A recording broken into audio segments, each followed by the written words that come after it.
Content warning. The following actual play may be considered disturbing by some audiences. This video may contain explicit language, violence, and depictions of trauma. This may not be suitable for viewers under the age of 18. Viewer discretion is advised.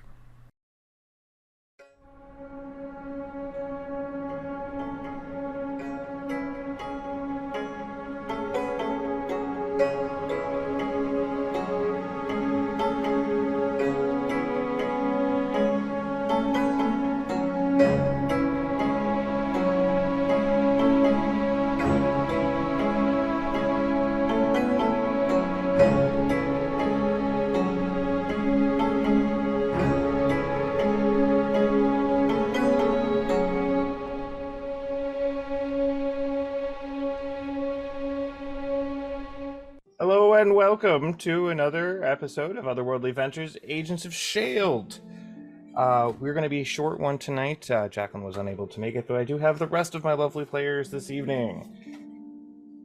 Last we met, the agents ended up at the cabin of Macretus after the fight with the Wendigo. Found his item that he was trying to make through several accidents, I think is the best way. It eventually led to Farron picking up the Summer Star by dropping it off of his sword and killing almost permanently 3 people. Elaina, Zeke, and Scython. Everyone else was badly injured, almost to the point of death. But it actually wasn't that bad. On the other side, they found a strange giant skull with wreathed in flames. Turned out to be Macretus. He just had a really big ego and just wanted to scare other people and made himself look big. Zeke was immediately revived, to the detriment of everyone's eardrums of "Send me back!" repeatedly. It was pretty great. Meanwhile, on the other side, Elaina learns from Macretus that the Summer Star was made incorrectly, and that's why they saw a bright flash on their way there and an explosion, and why he ended up dead, and that they needed to have a third ring on it.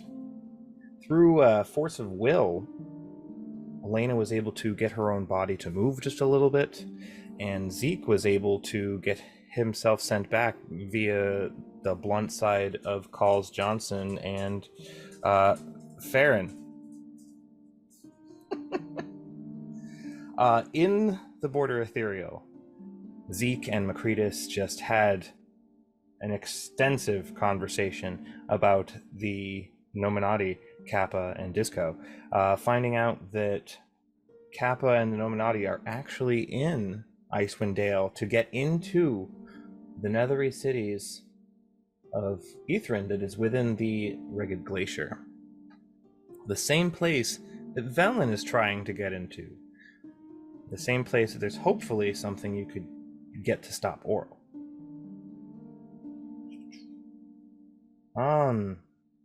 Outside, actually literally outside of the cabin, Elaina went and spoke with Scython, who professed his feelings for her, and she professed her feelings back. However, Scython was a little taken aback at the fact that he almost died 3 times in less than 24 hours. He didn't think he was capable of actually being anything more than a burden. And he offered to keep the home fires burning back in East Haven and Bryn Shander, take care of those people while Elaina was taking care of the big things.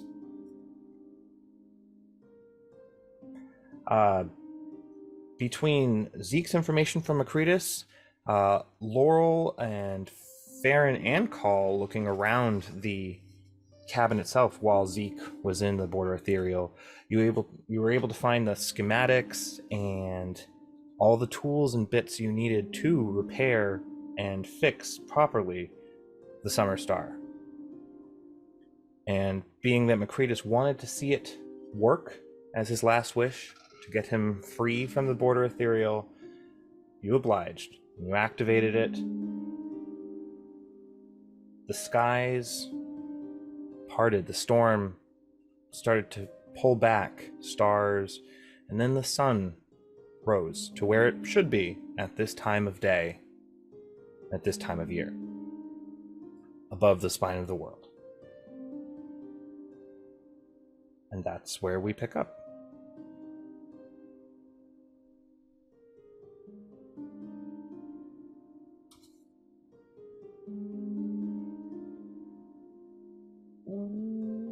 Whoa. So who has the summer star? Zeke is the one that activated it. Okay. It is glowing a little. When Zeke, after the repair, it was kind of pulsing, kind of like almost like a torch, and giving significantly less light than a torch. Once activated, it was giving about as much light off as a torch. There was a flash that it gave off.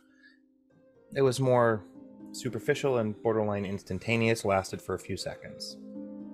Sweet.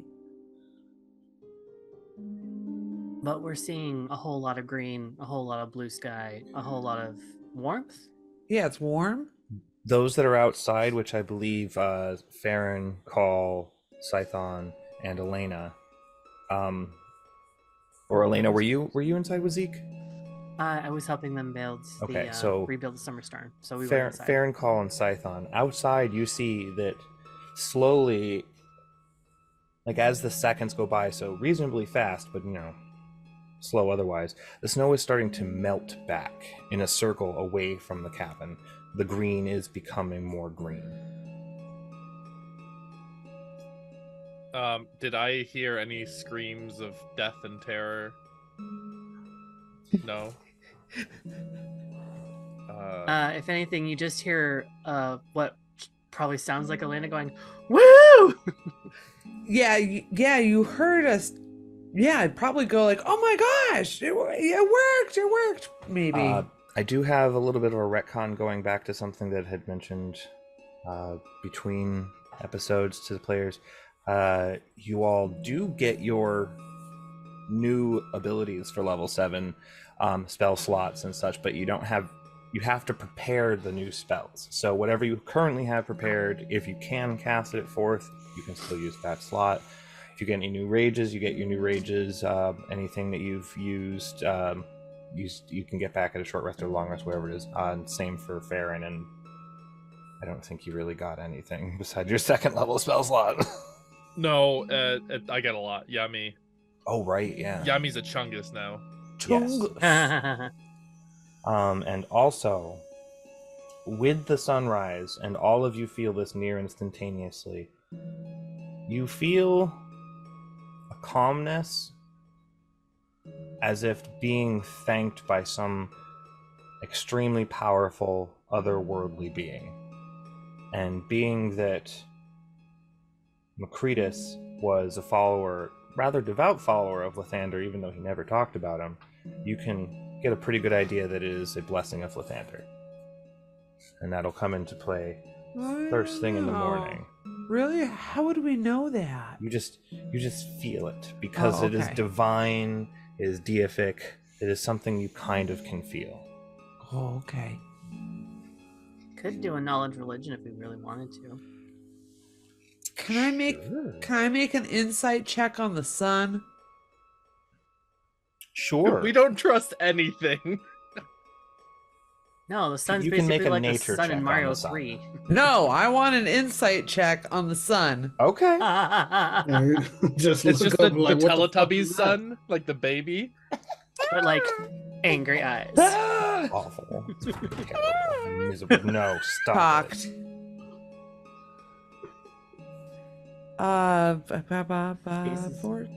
14 plus 7 is 21.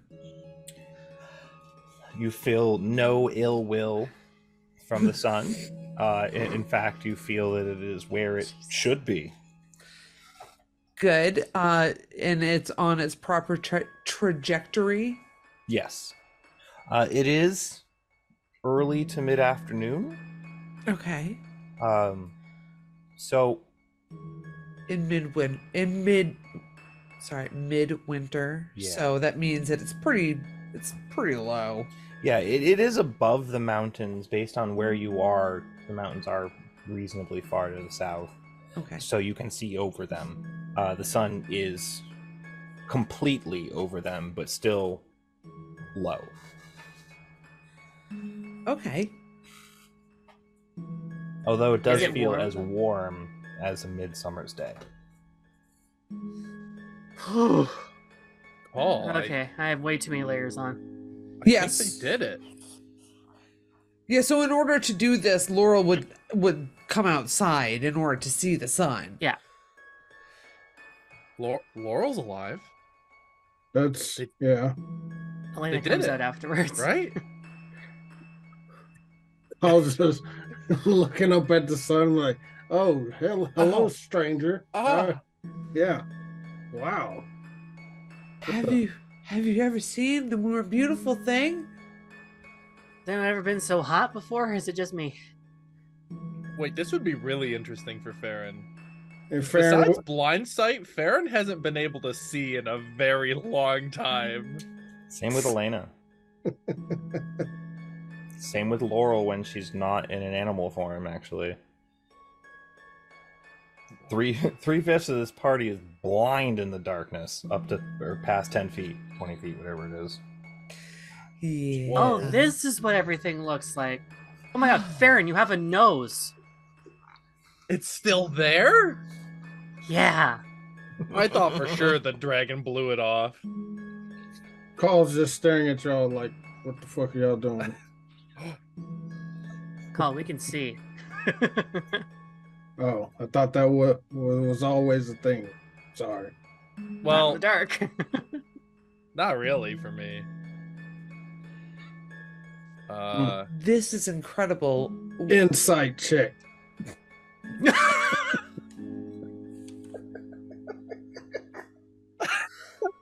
What are you insight checking? Are you checking And who are Farron you or? insight- Farron to see if he can see or not. What is it? It's a 12 for an 11.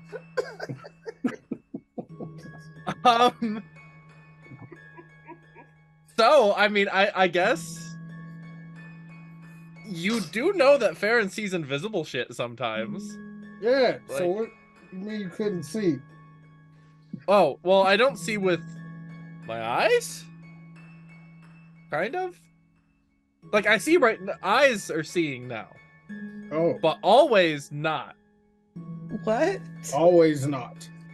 I've been Huh? watching too much Always Sunny. I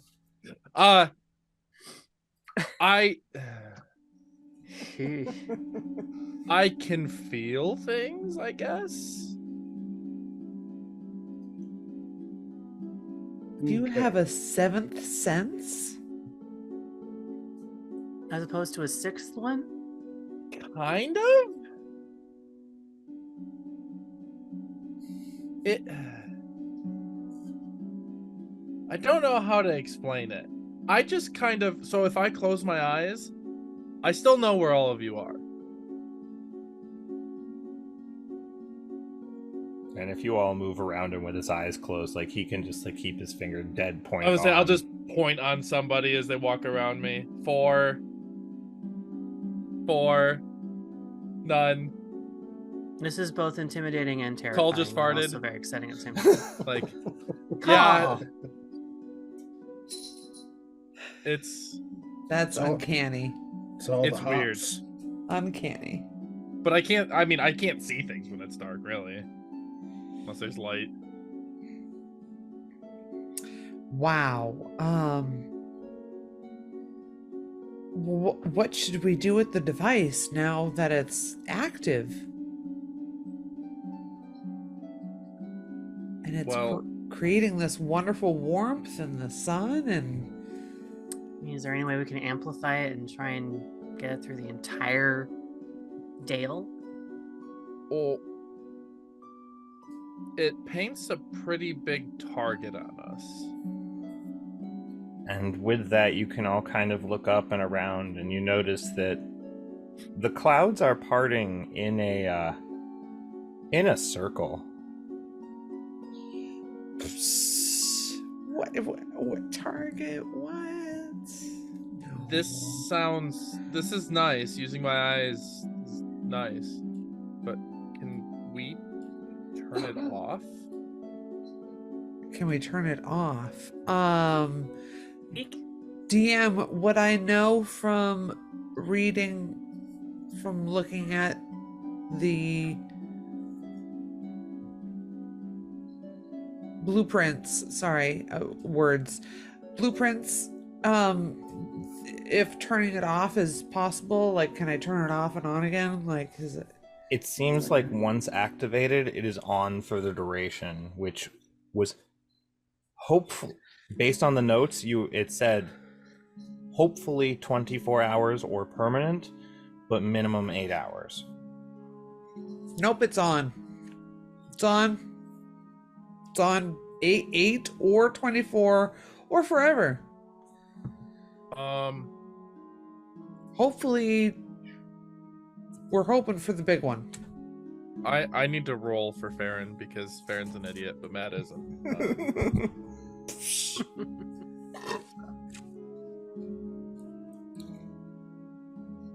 Okay. What if I don't know how magic works. What if we put it in the bag, in Call's bag? Do you think that might pause the effect? I just know we have way more things in there than it can hold. What? That bag rips though. Well, I don't think it would rip because it's not. It's a that would not overfill its capacity. But True. It's not going to Elaina, explode anymore either. Elaina, Bless you. would you like? Times two. Mind?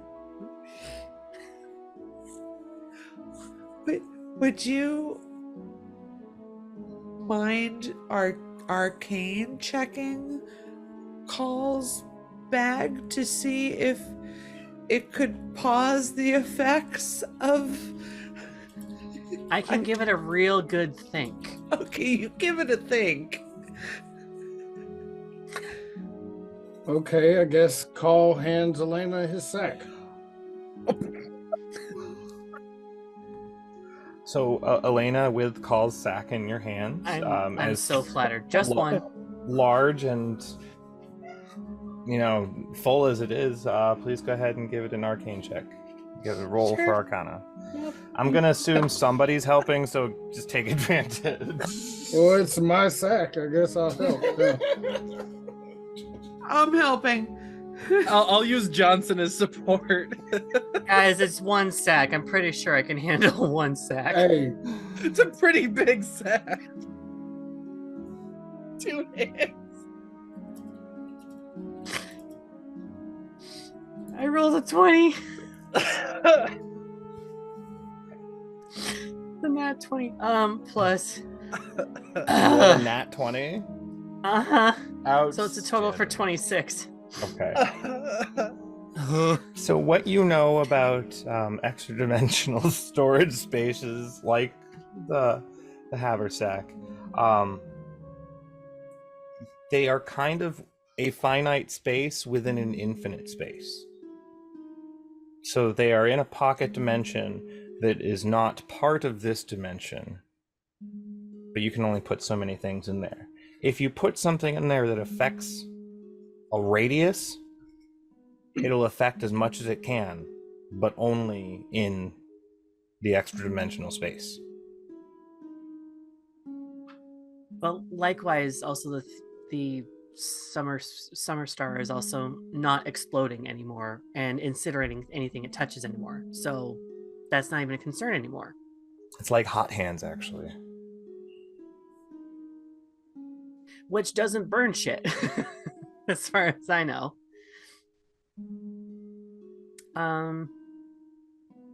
Okay.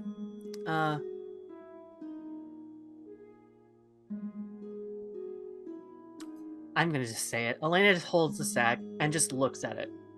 And just stares at it for a good long time. Like really taking in every single detail, but just doesn't seem to not blink. And It goes, has some good stitching. yeah, that'll be fine in there. And because we're on a roll with all the dirty jokes, she's just gonna open up the sack and just be like, shove it in. Just I can't. Can we think about pop, this? pop Be the ball right careful in. what you're doing. So you put the summer star into the haversack? I suppose so. For the time being. Okay. So you put it in there, and It's gonna be a really nice warm spring summer pocket dimension. and almost instantaneously, Elaina, once you feel it having let go, like once you let go of it and it falls into the extra dimensional pocket space, the air starts to get a little bit colder. Like a couple degrees, Okay. a few degrees. Yeah. 10 degrees. 15 degrees. Okay, we're now getting uncomfortable. Looking up, the clouds are starting to push back. The sun is being pushed down.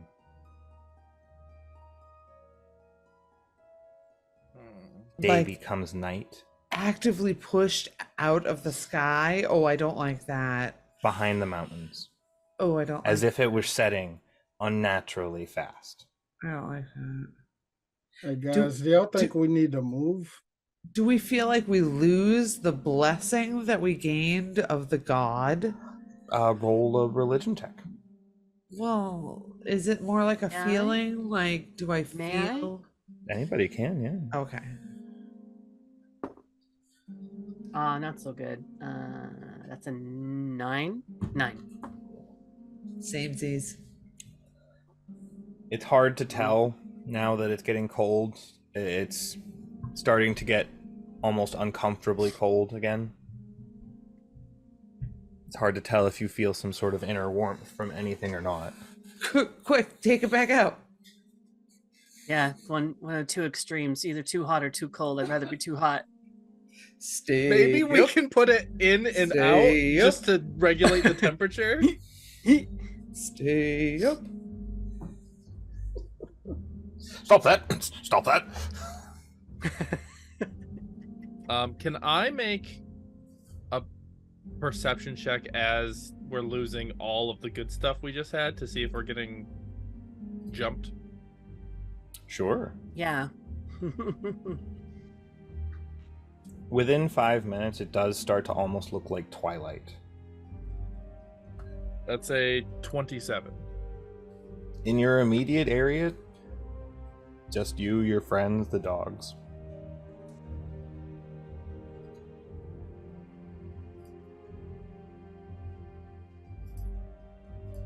And the not as immediate area?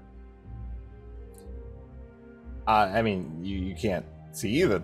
No, that's fine. The way you said it made me real nervous. Why would you be nervous? All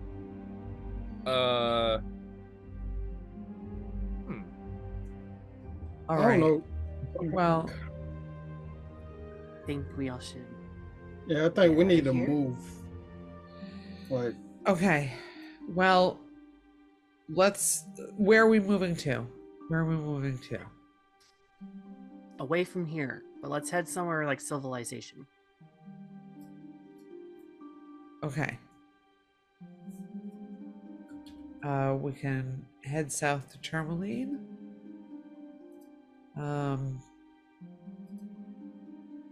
Or to Lonelywood. Back to Lonelywood. I think anywhere that's not here is good. yeah, Because we just painted a huge target. and we're right On in the this bullseye spot. of it. Yeah.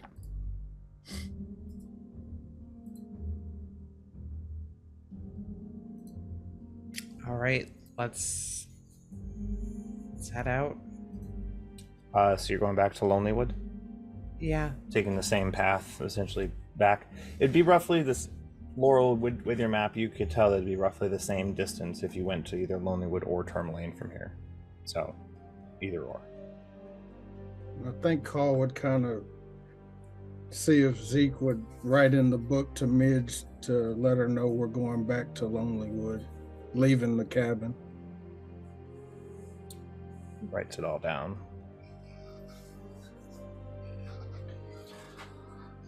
So, oh, go ahead. Yeah. Maybe can we have Zeke maybe write in the book about the Summer Star too? Yeah. And tell Midge about the Summer Star, and maybe she might have something to say to us about it. Maybe, like, hey. He strikes a line as he was talking about. He was. You could see that he was definitely writing about all the Nominati stuff, and starts writing about the Summer Star. Draws detailed diagram of it. Says it's got you guys. You guys grabbed the blueprints, right? Yeah. Okay. You got the blueprints and all that, and so you know what to make it with, and how to make it, as well as all the directions to do so. So let her know. Then Zeke goes back to writing all the stuff about Nominati, Kappa, and Ythrin. All. I'll talk to a dead person. Hey. Giant skull draws a picture. So you all get the dogs all together, tied back up, back on Fenris, and start heading back on the northwest side of Lonelywood towards the town of Lonelywood.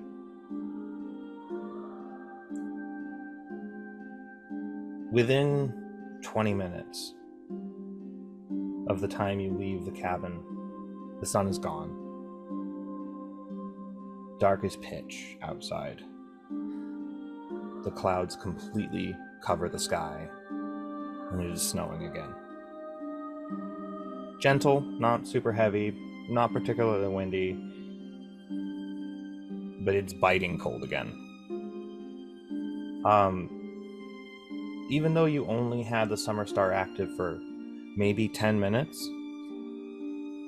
it's far stretching. The first mile, you see it. Second mile, you still see it. A little bit of snow still on the ground, but green. All the way into Lonelywood. It takes you a little over 2 hours. But you don't hear any strange voices, you just hear forest sounds the whole way. Mr. DM? Yes. The whole way I do keep, even if we do hear like typical forest noises, which is better than, creepy Wendigo nonsense, I do keep my eyes in the woods looking for any humanoid looking figures that might be lurking. Okay, give me an insight, perception check with advantage. Perception. Did you have advantage on perception anyway? I do not. Oh, it's insight that you do. I do not, but I would take that. I mean, if you wanted to give take yeah. That's a natural 20 anyway, so that's a 27. So the whole way back, I mean, for the most part, Zeke's just going back into the book and like adding notes to little bits of the conversation he had with Macretus, who's just really in the book. Everybody else is a little on the quiet side, especially Scython. He keeps an eye out on, anytime he looks at Elaina, you can see that he warms up a little bit. But the rest of the time, he's on edge, extremely. To the wood side, you don't see anything humanoid, not even remotely. But there is a point during your second hour that you see something you kind of didn't really expect to see up here. You see a squirrel in a tree. Yeah. It's not Hazel. It's a different squirrel. Is it not really acting like a squirrel, though? It's watching as you kind of go.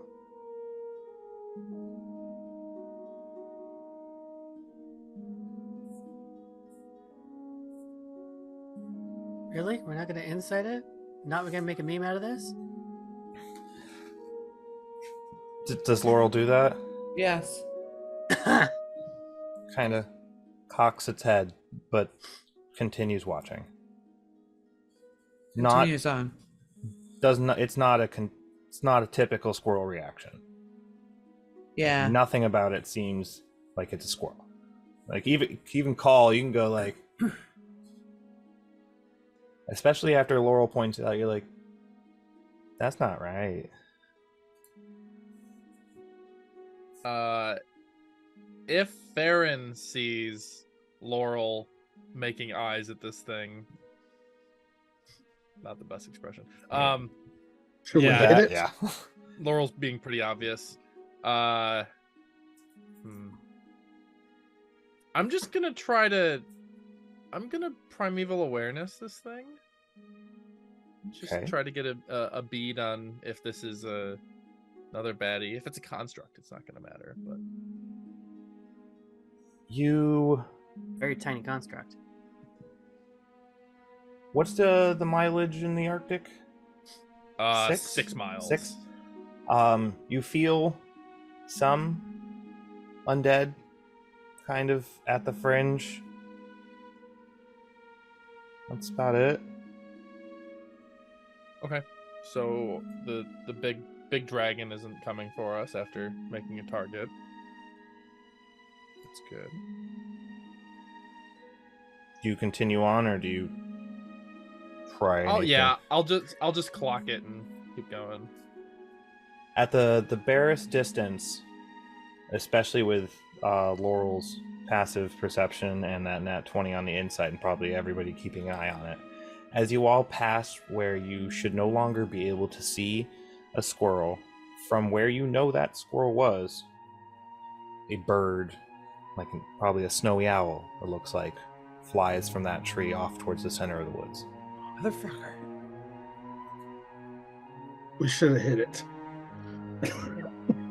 It looks bigger than Velen's It's not snowy too late. owl. It's not too late. It's not too late. It's not too late. It's Within not too seconds, late. it's No, wait. I've got a spell. Hold on. I've got a spell. Hold on. I've got a spell. Hold on. I've got a spell. How far away? now probably a couple thousand feet. Oh! Why would you say that? Why would you say that? My goodness. 1,000? Couple thousand, probably. 1,000? A couple thousand. How would we see that then? My goodness. It's a big fucking L. Farron doesn't see anything now. Yeah, I know, right? Yeah, I don't see anything. Yeah, Yeah, I nope. don't see it either. It's gone. Yeah. Damn it. Okay, maybe like 500, all right? Like 500 feet. He's like, Mr. still- DM's like, pitch black darkness. You You also don't still see don't- anything. You weren't able to prepare your 4th level spell of locate creature, so it's fine.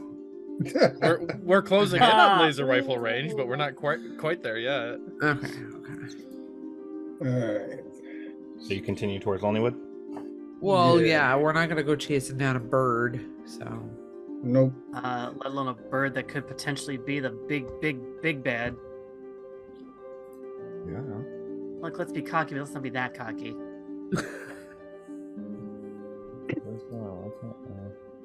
Oh, that's not what I wanted to do. I'm sure I'm not the only one who could use a long sleep. Yeah, that would be nice. Yeah, in a bed. Please. Yeah. So, heading on in takes about 2.5, almost 3 hours.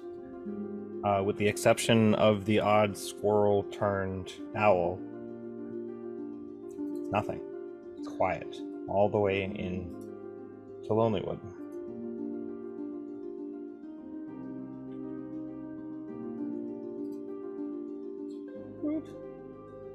And see, there's the Happy Scrimshander and a Lucky Liar, and the Ramshackle, actually. Any one of those places, you could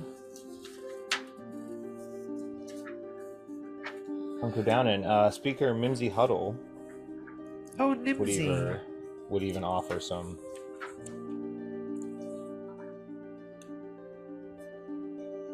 place to stay.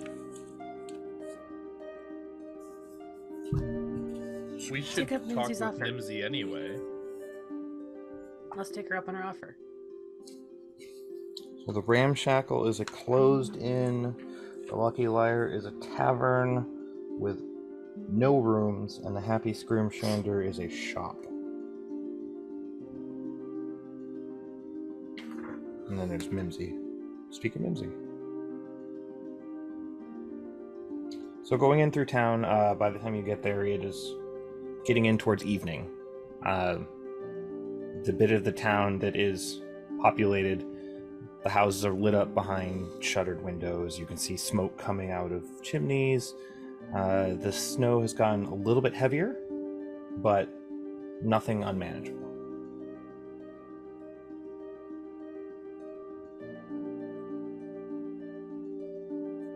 You're heading straight to the speaker's house? Yeah. Get to the door. Hang on. Open the door, and there before you, you see Speaker Mimsy Huddle, I believe she's I forgot, yes, Nimsy Huddle, the lawful good, strong heart halfling commoner. And she's, come on, and it's getting cold and dark. Did you see the sun? We did. We did. Sure we did. Boy, did we ever. That was strange and comforting, and then very scary when it got dark again. Yeah, Call, Hopefully. Oh, go ahead. Call just kind of, moves the sack a little bit further behind his hip, like just nonchalantly. Well, it's starting to get late. I was just about to have my supper. I mean, there's always leftovers, so I could share. Would you happen to know of a place we could rest for the evening? Oh, well. That's not the right page. Well, the Ramshackle's closed, but all the rooms there are still furnished. There's fireplaces. There's several rooms on the second floor. Feel free. Sounds good. She goes through a little key ring and she pulls out 5 keys for you all. This one here works for the front door. This is the back door. This is the kitchen. Oh, goodness. This is all the bedrooms. Oh, wow. This Oh, is boy. the storage room. Okay. And this is the attic if you need it. Oh, wow. Okay. Wow. That's thorough. I mean, there's nothing really in there worth stealing, so we don't burn it down, please. Fair. Not intentionally. Do you want to Yeah. stay we're here planning for? on it. Yeah. Do you want to stay here for food, or are you going to take care of yourselves? Pretty exhausted, actually. Hmm. But these fellas might stay. Well, the thing that we want to tell you, and Farron will pull down like the high part of his coat where the Wendigo bit him, Mhm. where there's probably still some scarring, and say, we ran into your creature. And you survived? I mean, I Yeah? know, right? obviously. But what happened? We hit it. A lot. Hard. At least like 17 times. Is it until gone? until it didn't come back. Yeah. It Oh. turned to dust. Well, that's a weight off of my shoulders. Thank you. You've avenged the loggers. Let's Yes. just hope there isn't another one. I mean, the little I know about them is usually only one, but they're very hard to kill from what I hear. So if you were able to, that's amazing.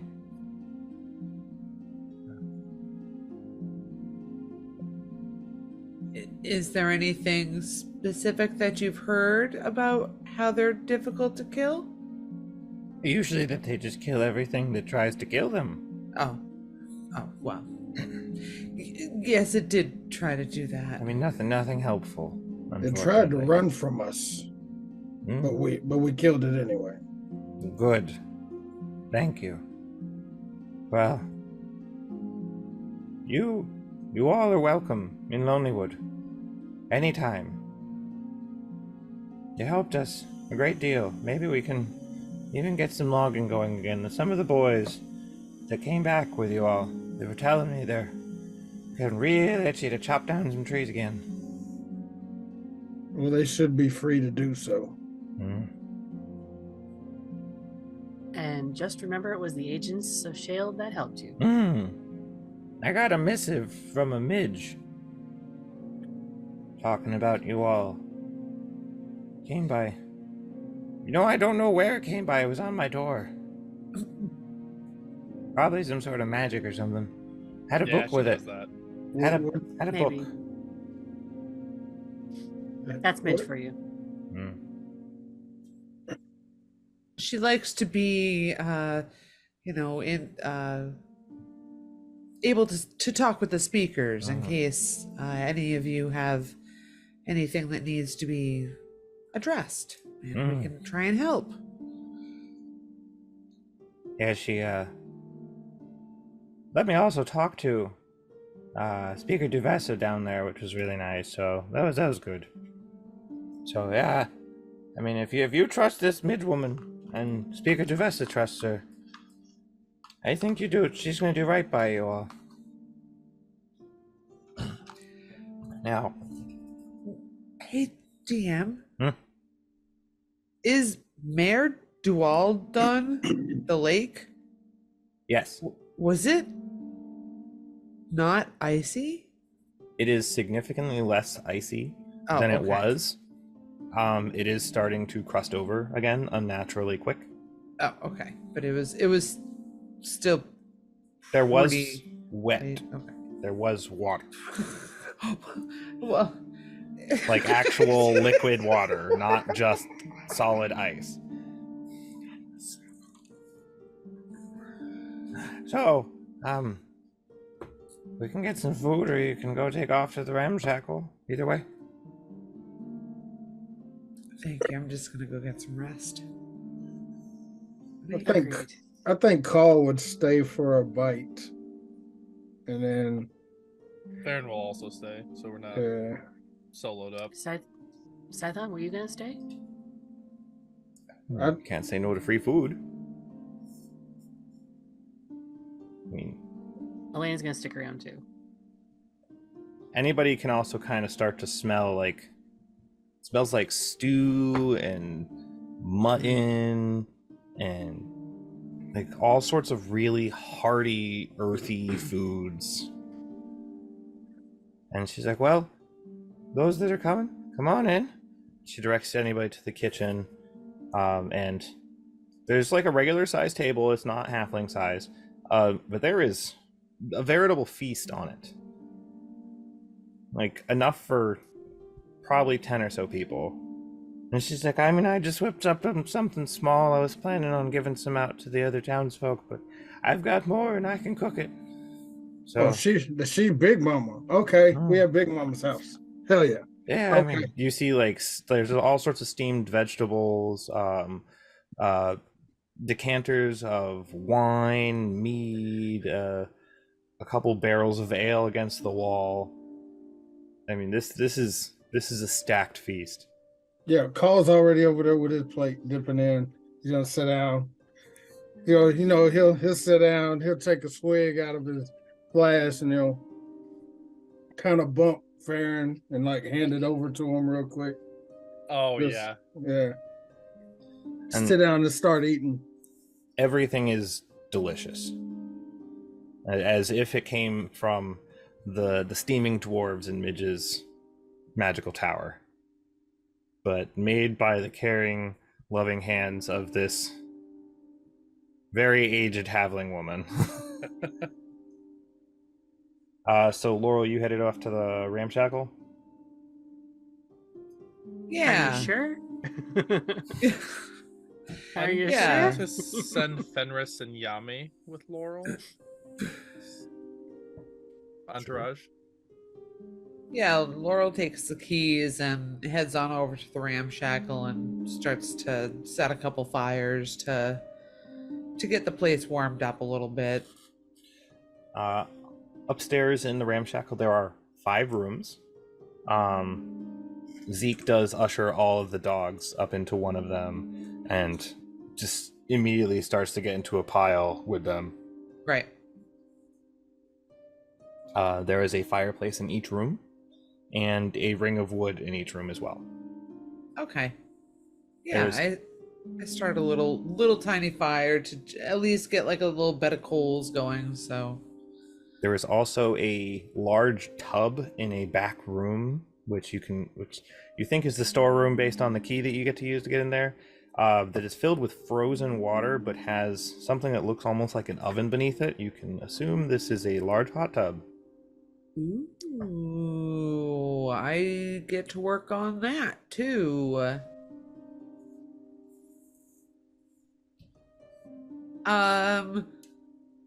Should I make like a check? I don't know. I don't want to set fire to the building. I was specifically told not to set fire to the building. I'm worried. Now I'm worried. Are you testing me? There is a chimney and everything looks all safe. You can safely start fires in all of these. Okay. Okay, thank you. So the dinner goes by, everything is like, there is, even after you all eat your fill, there's still leftovers. And Nimsy offers to give you like a couple plates wrapped up to bring back to your friends. Definitely. Yeah, we will. Well, thank you again. I hope you rest well. You deserve it. Yeah, Carl just grabs, tries to bend down, give her a big hug. Oh, you're big. Thank you, ma'am. That meal was greatly appreciated. It's the least I could do. And then She gives you a slap on the rear on your way out, Call. More so because it's right there. Yeah. She can't quite get you in the back. She can't reach. Hey, Carl will take a cake slap. Because Farron, is there like a desk in this room? Is there, or like maybe a nightstand with drawers or something like that? She had you in the dining room. There was like a hutch filled with dishes and such. You could see into a kitchen where there were some drawers, and passing in through the entryway towards the outside, there are a couple of bureaus. Yeah. Okay. On the way out, because he'd probably leave right after call. I want to try to sneakily drop a pouch with 10 gold in it and just kind of tuck it into one of the bureaus. Okay. Make a sleight of hand check. Yeah, and I think Carl would kind of be heading out the same time as Farron, but being in this room with her, does it look? She cooked all this food. Does it look like she's usually around like a bunch of family or people, or does she just live by herself?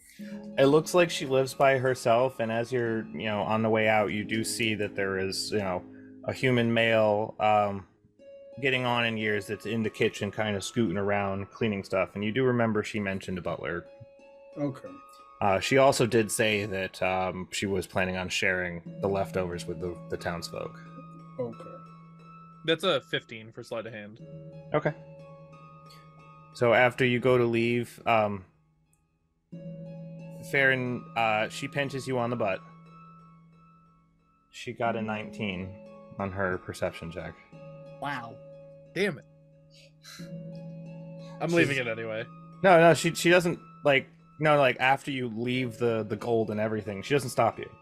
She just, after you on your way out, she goes, pinch, and she winks at you and doesn't say anything else. Carl kind of bumps Farron and like kind of hinting at him to kind of take this walk back kind of slow, let Captain injure himself and Elaina walk for. Yeah, can I insight check these two? Sure. Well, Same. Elena's being a proper princess and saying goodbye to the person who offered free food. Ya mooks, but That's a 13 for a 12 insight. That's a 21 insight. Scython is right there saying goodbye, being all thankful and proper. With that insight check, you're pretty sure he's doing it because Elena's doing it. So we're leaving before them, right? I would say we're leaving after them, letting them get ahead a little bit. Yeah, we'll distract ourselves somehow. Yeah, we're just messing around with speaker. And see if there's like cake toys for slaps. kids somewhere. We'll get really interested in the toys or something. Yeah. I appreciate you guys so much. Elaina, with your passive perception, they're not being sneaky about this. They're dragging behind. What a long day. Laurel, about this time, you've got a good fire started in all the fireplaces and the one for the hot tub. Most of the water's melted at this point, and you did find how to get fresh water in and dirty water out. Oh, nice. Yeah, I'm just busying myself with that, and yeah, I'm just busying myself until folks are done with the speaker. Elaina and Scython, you have a leisurely stroll back to the ramshackle, and he's got his arm around you. His tail is actually kind of wrapped around you too, almost like very gently, nothing weird, not like cupping your butt or anything, just like around your skirts. And he seems to be smiling, and like, as much as it's been kind of like the worst 24 hours of my life, you could also say it's been the best 24 hours of my life. Oh, yeah? I've had a lot of excitement, I've made some new friends, and I got to spend a lot of time with you. Well, if you recall, there is only 5 rooms in that inn, so you're also about to spend the night, too, in which she grins full on, knowing exactly what she means by that, walks ahead of him, and with a little bit more of a swish in her step. Farron and Call, you watch Scython just get left dumbfounded in the middle of the street as Elaina walks quickly towards the ramshackle. Carl runs up to Scython puts his arm around him and is like, hey, come with me for a second. Oh, okay. Hey sure, guy. Sure. How are you He's doing, the one buddy? you talk to? I'm How are you full. I'm full and confused. Right? That was a good meal. It was outstanding. Outstanding meal. Mm-hmm. She did amazing. Oh, she sure did. I just want to make a point now. I know what Elaina looks like. Right? Uh-huh. I need her to look like that and be in her same mood tomorrow. Okay? So whatever y'all have planned, yeah, keep it on the level, you know? Farron's Right? gonna walk up behind Call and like just look around him, mean mugging with like crazy eyes. Are you trying to intimidate him or persuade him, Call? I'm trying to intimidate him Okay. on being a gentleman. Be a Please gentleman. roll intimidation with advantage because of Farron's help. Farron doing? What is Farron doing though? Is he intimidating or is he? Whatever he's doing, it's helping He's Call. like- Whatever Call is saying, literally he's there behind him going, "Yeah, me." Yeah, Like, yeah. seriously. What? That is a 23. That's incredible. Well, guess I'm sleeping nights tonight. I just decided to roll just to see how he'd react, and it was a 2. Oh my Ooh. god. 2 on the Guys. die. I don't know what check I'm rolling, but that's not good. And then after that, Call doesn't have too much to say. He's like slaps him on the ass and like, go have fun, buddy. Wow. And walks off. Well, I'm gonna be sleeping very well tonight. You guys, as you both walk off, you hear him say, "The hell did I get myself into?" He does the whole whole thing, watching you like Laura was doing to the squirrel. He like imitates it. Am I the squirrel? Wow, whatever lacking in a father that Elaina has, everyone else is just making up. Thank you so much, broskies, dudes. So you arrive back to the ramshackle. Elaina, followed a few minutes shortly after by Farron and Call, and a few minutes after that was just like a gentle peeking in Scython. And he looks around. Well, there you are. Oh, hey. Yeah, You all right? yeah. And she's Call, just are you gonna quietly downstairs to in him the and just in so the that like two of them main can- area still? Just Call is downstairs in the main area, but he's like over in the corner with his flash, big kicking it, got his foot up on the table. Kind of Taking eyeing sips. between Call and Farron. If you're Yeah. down there too, he's kind of just eyeing between the two of them. And Me and Farron are having a nightcap while we're watching. Yeah, we're like. Elaina, he smiles at you, but you can see that he does keep kind of looking over to your friends. And whenever he looks over to them, it's not so much of a smile anymore. It's almost like grinning through his teeth at them, but then a smile at you, and then grinning through his teeth at them. He's like, you can't. There's a unsuredness about him.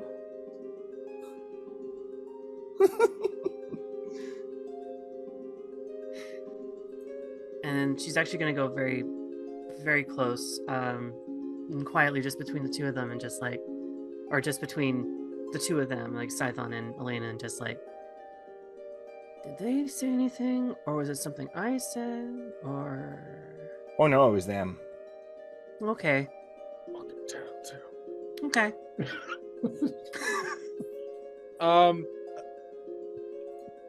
Can I try to listen in when she leans into whisper? I have a very high perception. Are you Roll it. whispering? Roll it. Elaina, Yeah, are she you is. whispering? Make Mhm. a stealth check.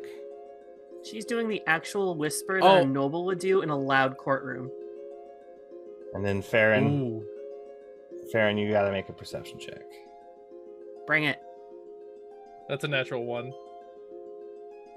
You don't hear The shit. dice are telling a story right now.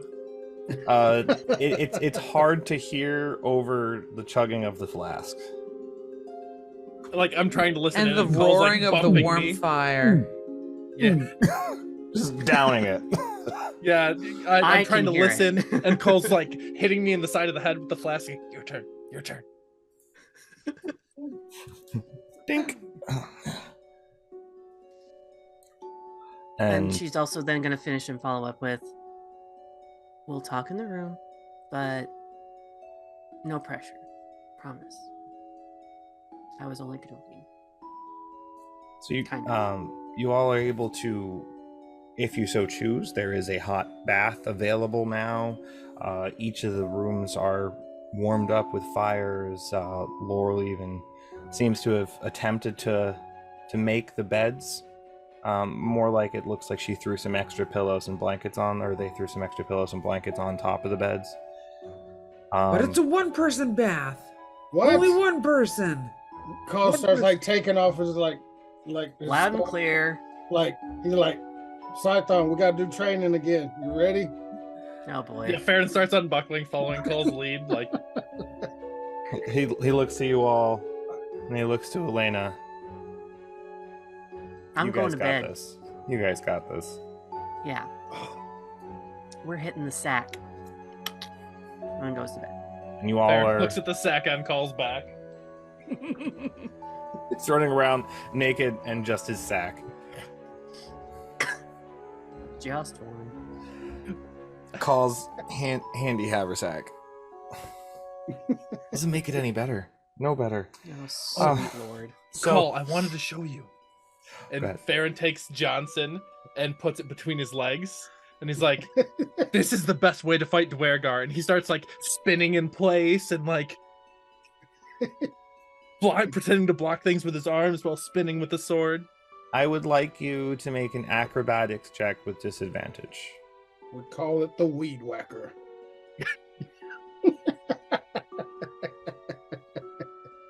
Or an athletics, whichever you choose. Acrobatics or athletics, but at disadvantage.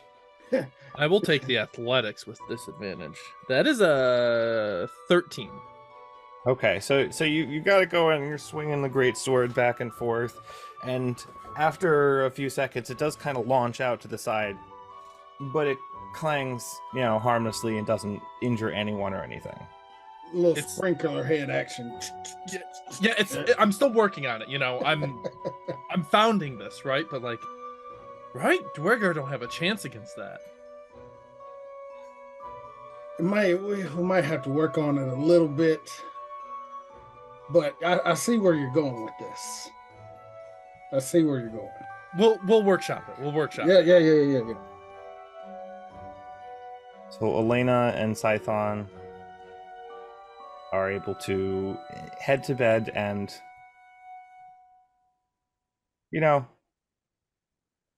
you have your evening. Yeah, And whatever that entails as Elaina sees fit. Carl's like stripping, and he's going to the hot tub, and he's gonna try to just slowly put himself into the water and just trying to reminisce of times where he's like jumped off a boat and just soaked for a little while. Yeah. And, yeah, he's just pretty much got his eyes closed and he's sipping on the flash. He can dralt in there all he wants. Arms and legs out. Yep. So you all are able to get your long rests. Oh. Mr. DM. Mm-hmm. Laurel would head to bed pretty early Mm-hmm. and would try to wake pretty early. Okay. And would What do you consider to be waking early? I mean after 8 hours of rest, but what time would you say that we About the time you all settled in, and Elaina and Scython headed upstairs, I'd say it's probably around 8 p.m. or so. so if we 7, got 8 p.m. so if we got 8 hours of rest, Like 4 a.m.-ish. that would be Okay.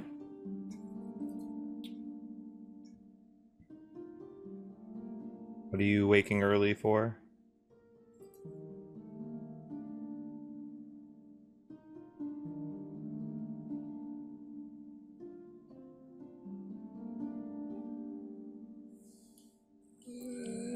I'm not gonna do it. Okay, I was maybe gonna do something, but Oh, no, come I'm not on. gonna. No, I don't know. I don't know. I don't know. I don't know. Go with your instincts. All right, they turn into a squirrel and scamper off into the woods. Okay. It is dark and it is cold. You are still comfortable because the magic items do merge into your form. Right. It is quite quiet around. Yeah, they have ring of warmth, so it doesn't matter. Nice. They're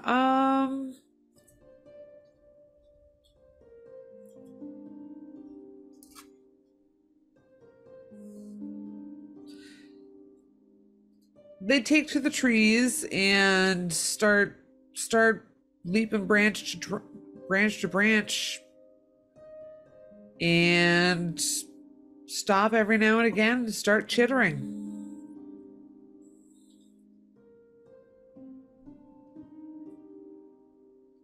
How long do you do this for? You got 3 hours on your wild shape. Oh, I've got 3 hours now. I would say 2 hours. No other... hours. Okay. 2 hours actually, like,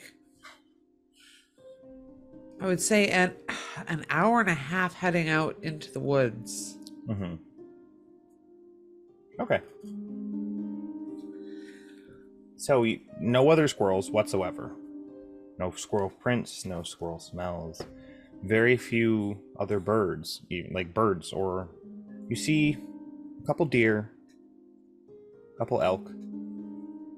A couple points you think you catch. Some Are any of birds. them not really acting quite like animals? Make an insight check. Okay. Are any of them like, Mm-hmm. You're like, that's a 23. None that you notice. Okay. Ooh. Wording. Okay. Yeah. Head out an hour and a half. And then an hour and a half out, I start to head back. At the 2 hour mark, I stop the chittering and I just head back into Lonely Wood, back to my friends. Okay.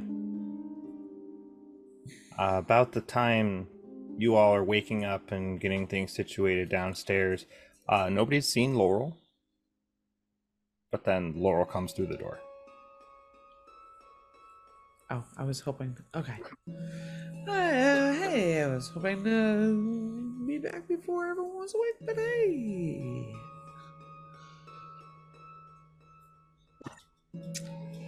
What's the... Have we checked on the Summer Star this morning? Oh, also, Want to check on that this morning, everyone does get 10 temporary hit points. Oh. And every morning going forward, you all will get 10 temporary hit points as part of the Blessing of Lathander.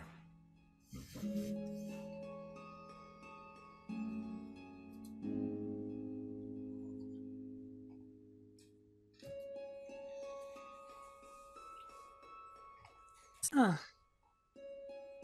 That's a nice feeling.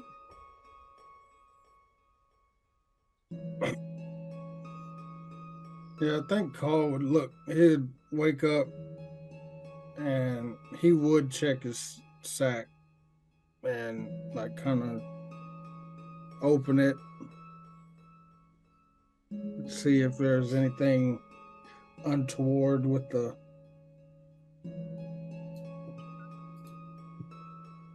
I don't know. So, I mean, looking in the bag per the usual, I mean, the bag generally does look empty. Yeah. Nothing looks off by any means. Nothing looks different. Okay, I guess Carl would reach his hand in there, thinking about the damn star, Yeah. and he reach down in there and see if he can feel it, and then pull it to like the edge of the bag. So now looking in the bag, you see the summer star in your hand. It's cold to the touch. It's no longer glowing whatsoever. Okay. Paul would put it back down in there, close it up, and he would probably walk over to the first. I don't know who's around him, so he'd be like, "Hey guys, I checked on the item we put in the bag, and it's cold." Is it glowing still? No. It's probably shut off then. Yeah, maybe it's just shut off. Maybe we just need to turn it on again. Didn't you say it could only be like between 8 and 24 hours, Laurel? Or maybe it just 8 hours or 24 hours or forever. And maybe it's it was only nighttime. 8 hours.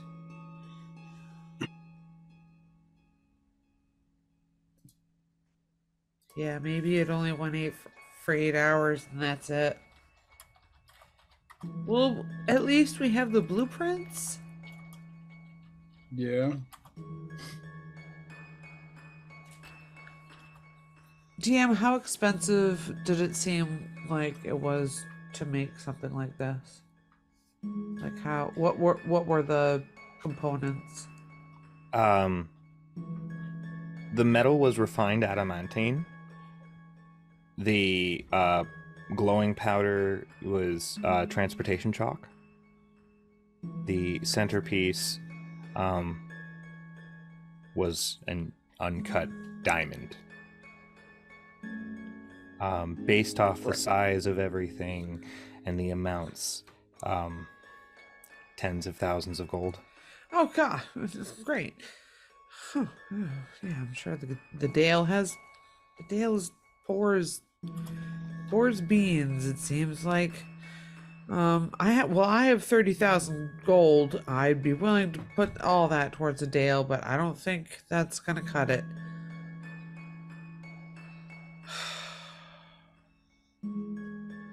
And Macretus wanted us to activate the stupid thing because he wanted to see it. So that was just a whole big waste.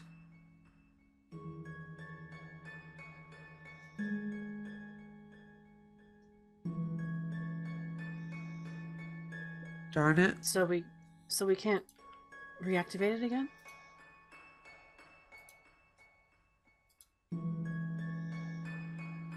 Do you think it could be on like a day cycle? Only work for a period of time and then shut off? I don't know. Well, it was nice while it lasted. Yeah, we can try reactivating it again when we get maybe back to Bryn Chandler. Is that where we're aiming to go? Did we?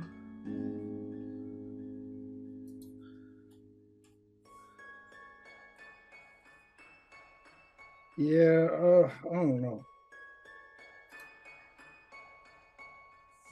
In the midst of all of this, Elaina.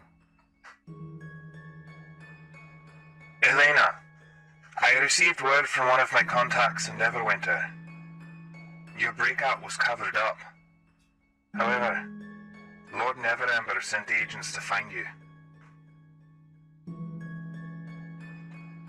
Fuck. Yeah, no, Elaina literally randomly stops, stares at pretty much nothing or through something, and then just swears. Oh, is that so? Wow.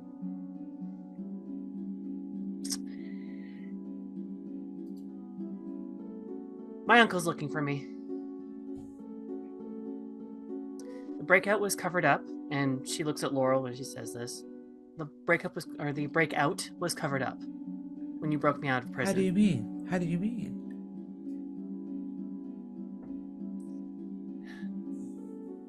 I had people who I trust. At least if there was any kind of cover that was going to be done, there was a cover up to make sure that our escape looked like I was taken, kidnapped, and now I have agents after me. All right. So your uncle is personally coming? Agents are. I just got a message from Midge. It was Midge, right, DM? Speaking of, There's no word if they followed you north, but I will keep my eyes and ears out. You can reply to this message. she didn't have enough words the first time. The second she half of the says message. that there are agents after her, I'm boring a hole through Scython. Yeah. Call's looking at him. I'm gonna shake him down real good. Elaine's gonna step right in the Advantage. way and just be like, hold on, hold on, hold on.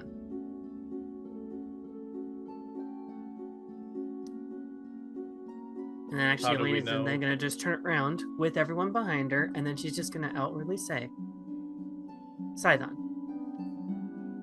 do you, or have you ever been to Neverwinter? I've been there, yeah, but not in 5 years or so. Insight check. Go ahead. Yeah. Same. That's a natural 20 for a 25. I got an I was 18. gonna say 17, but okay. He's not lying. He seems quite confused. Who's your uncle?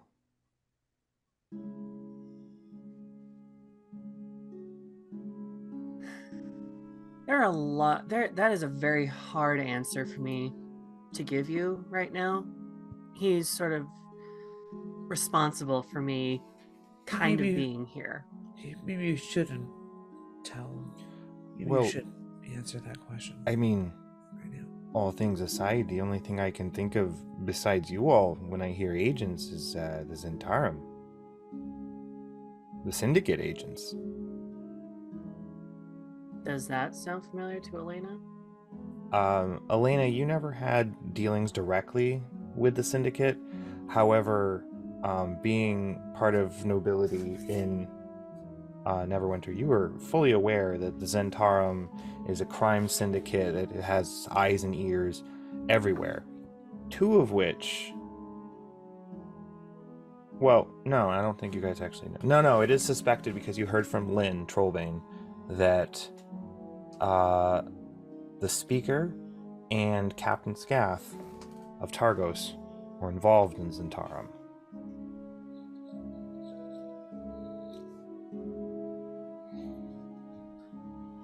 Okay. I need to burn these clothes. I need to cut my hair. I need to not wear this anymore. I need to change absolutely. And suddenly you see Alea just go into pacing and thought mode and just No. she's just train of thought as she's just the things that she's going to change. I'm also going to change my name. No. I'm going to move. I'm going to burn absolutely everything so that no one can find me. I'm not going back there. Laurel tries to still her and tries to calm her and just tries to say, he's already taken too much. He's already taken way too much from you. You have already changed too much for him. You should not strip any more of yourself away for anyone, never mind this man who is hunting you. Don't do that. Don't change a bit about yourself, please. I don't even know why he wants me. Why? He was just gonna keep me locked up somewhere? It's I don't control. want it anymore. I don't want it anymore. I don't I want understand. the crown. I don't want whatever it is that was promised to me. And then suddenly she just there's like a single tear just falls from one of her eyes, and she's just like, she kind of looks off, almost like in a memory, and then kind of comes back and just looks at you very quietly, Laurel, in the quietest voice you've ever heard her say. I really wish my father was here. And Laurel swipes the tear away and says, I understand. I'm sorry. Scython draws out one of his swords. Anybody tries look for you to hurt you? You know, they gotta go through me first. And, you know, if they make it through me, I'm sure, and he points to Call and Farron, if I can't handle them, I know those two guys can. And she looks at every single one, not just Scython, but everyone, and just gives like this like sad smile to each and every one of you, just like, I am so sorry for this. I don't know what I don't know what's going to happen. I'm trying to be 3 steps ahead. And I'm here with you. We all are. We're not going anywhere, and Farron will, trying to ease the situation, he's gonna like, look, even Yami's excited, and he's gonna throw Yami out, like, kind of at your feet. And Yami's a little different. Yami is near on a foot taller at the shoulder. Whoa. His wings aren't as dopey, and he looks a little less Drake-like and a little more draconic. He's, I would say, almost the same size as Cragcat Laurel. Almost. And Elaina goes from like a laugh just from the sorry, just from the expression you gave their low name, but then also is just like, whoa, Yami, look at you. And she goes to scratch behind his ear, just to remember there. And he just licks you across the face, which it freezes as it goes. And that's where we're going to go ahead and take a break. Everybody go ahead and hydrate up, do all that, and we will be back shortly. Great. That's awesome. Holy Yami. fuck! Chungus.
Pretty sure it's not And pitchfork anyway. welcome back. I probably will just leave it as that. That's if everybody's doing that.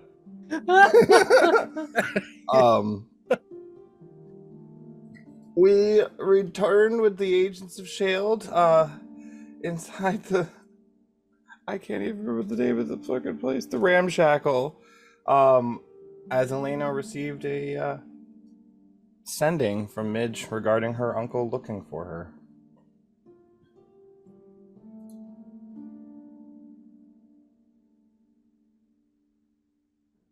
So sending. It's 25 words, correct? Uh-huh. Cool.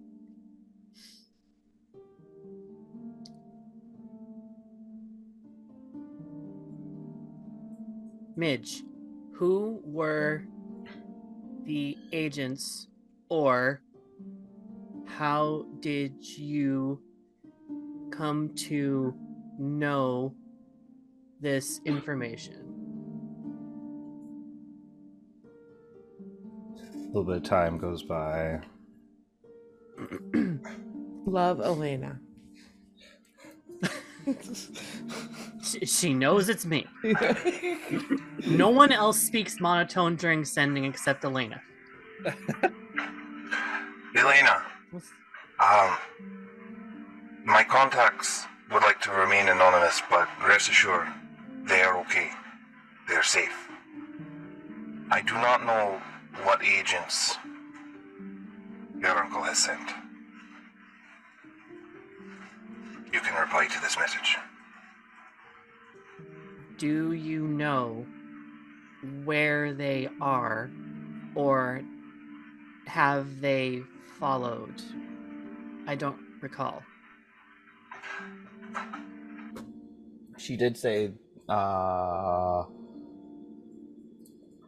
word if they followed you north, but I will keep my eyes and ears out. Okay. I guess the important thing of that message is the where are they now? Last I heard, they were in Neverwinter. I don't know how this sounds with the squeaker through the voice. It's amazing. It's adorable as all heck. I love it. I know that he has ties with the Zentarum. I will keep my eyes on those Intolerable.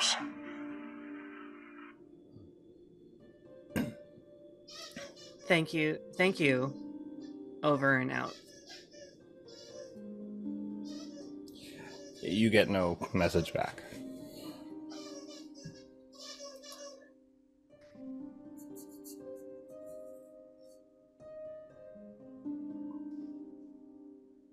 We're gonna just bank on the fact that no one followed us, or rather me, north.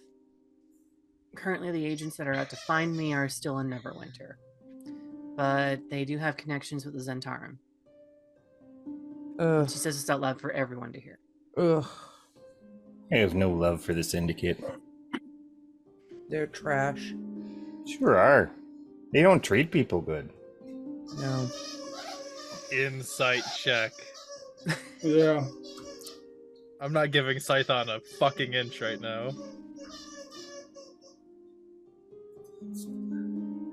God damn. It's a 14. Got a 3. With the 14, yeah, he's being pretty honest. 3, call you like he might be hiding something. Fucking liar. That's what. Paul's just gonna pick his hammer out, just drop it on the table, like, "Hey, Listen, it sounds like we have a fight coming to us, and I am not the kind of person that likes to be surprised. Like, who are we fighting? Like, what? I can't fight ghosts. I need to know what is going on here." from the other side of the room, you hear Zeke, Kappa! We're fighting Kappa! Scython, on the other hand, it's like, I mean, I can keep my eye out on, Nairth, Max Dinner, and his friend Captain Scath there while you guys are out and about. Those are the only, syndicate I'm aware of. So I can be your eyes. They're in Targos. Yeah. That's just south of here. Well, a little bit, yeah. They may know why I'm being hunted right now. I wouldn't just- mind Just to questioning them. toss this out there, I don't think they have as easy means of communication as you do with your head woman there, Miss Midge. Yeah, they might mean, know like, nothing. I they mean, might. they. With the book, at least. The magic in the head thing, I don't know. I know They might those two be- don't. I mean, I don't know. they might be nobodies in the Zentarum. True. Yeah, they're nobody up here, so...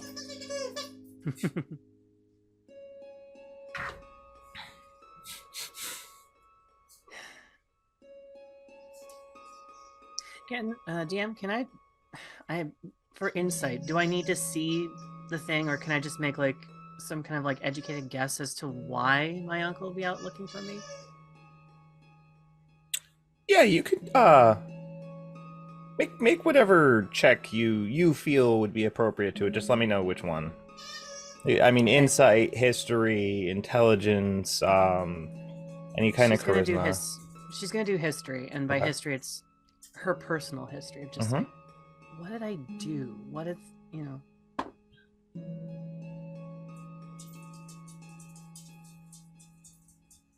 That's a 14 total. I mean, the only reason you can think that he's after you now is because you escaped. Beyond that, he imprisoned you and he started acting strange, so he's still not really sure. It could be a control thing, like you said, Laurel. I don't know. At this point, if there's if he's going to reveal his cards, he's going to have to try and find me. I suggest we make it difficult for him to do so. What exactly do you suggest? I'm all ears. I mean, besides laying low, that's all I got. Do you think we should not go to Bryn Shander and instead head an unexpected direction? Perhaps due west? What's west again? Due west would be specifically, first and foremost, Mare Dualden, the lake. I mean the bubbleback whale.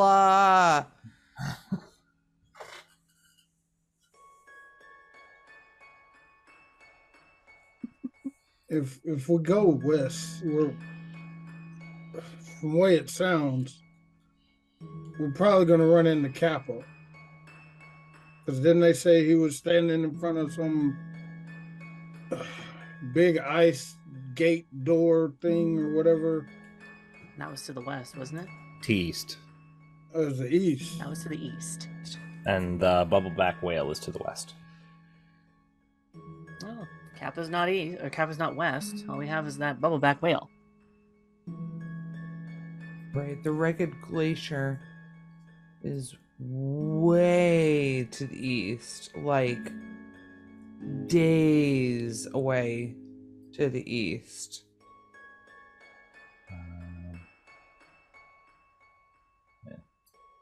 I'm at a loss. The only thing I can think of is to run. Mostly because I don't want any of you to get hurt.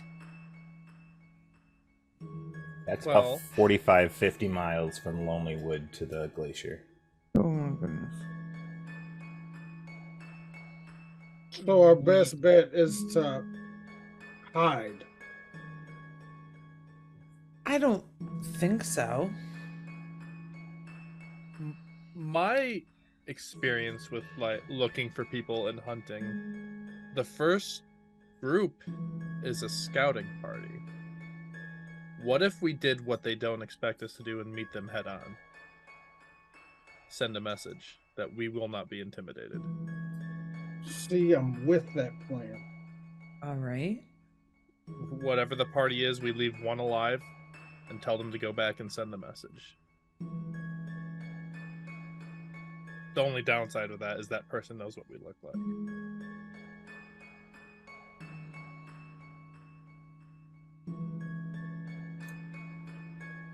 Why not? I've been wanting to send him a message for a long time. Elaina, could you please make a wisdom saving throw for me, please? Ah, great. Hey, not 24, 24. Okay. Continue on. Do I feel anything? Nope. Okay. Oh, damn. Damn, Farron Should has have lied no and said it was a idea. 1. Should have lied and said it was a 1. No, I'm kidding. I think the information would be the same.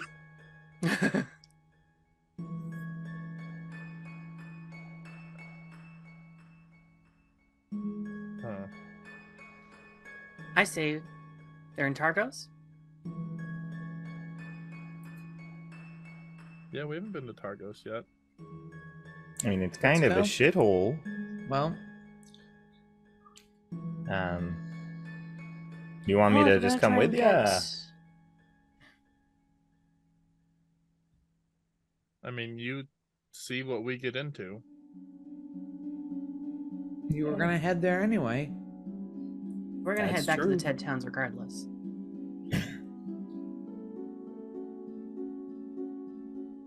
It gets too dangerous.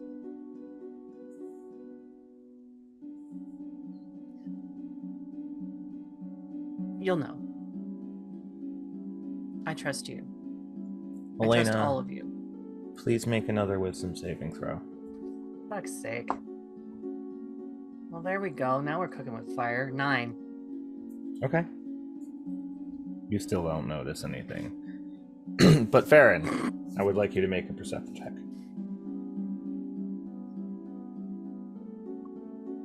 I love this character. That's a 27.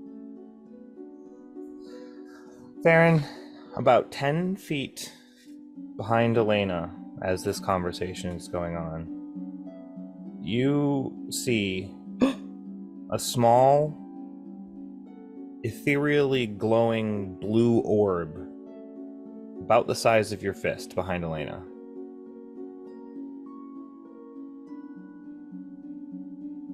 I'm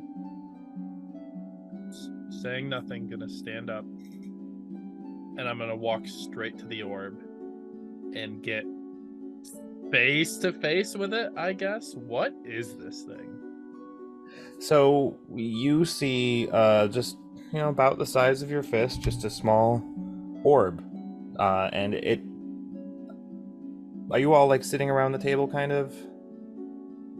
So yeah, just kind of floating about 10 feet behind Elaina, and just... Would I know what this is? You don't see it. Farron what is do you the see? only one that sees it. There's... Baron, what do your human eyes see? They don't see anything, but there's a... There's a... Can I grab it? You... Just... Nothing. There's an orb. Like a ball. Describe it.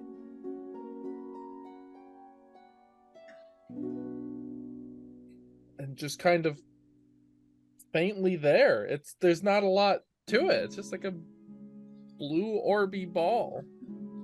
Should I... Arcana check? Okay, this is really funny for me because Matt knows what it is. I know, right? Yeah, Elaina, you can make an Arcana check. Laurel, you can make an Arcana check, but I'd like you to use your Wisdom modifier Okay, instead thank of you. instead of your Intelligence. At a flat 10. D&D Beyond booted me out. Hold on. Elaina, you're like, maybe it's some sort of ghost or spirit thing. That is a 21. Laurel, you remember seeing some of the elder druids scry on things, and you were told that if something could see it at the location that they're scrying on, or the person that they're scrying on, they would see a small luminous orb. Do I know how to end? Dispel magic. Sorry, excuse me. Dispel magic would work.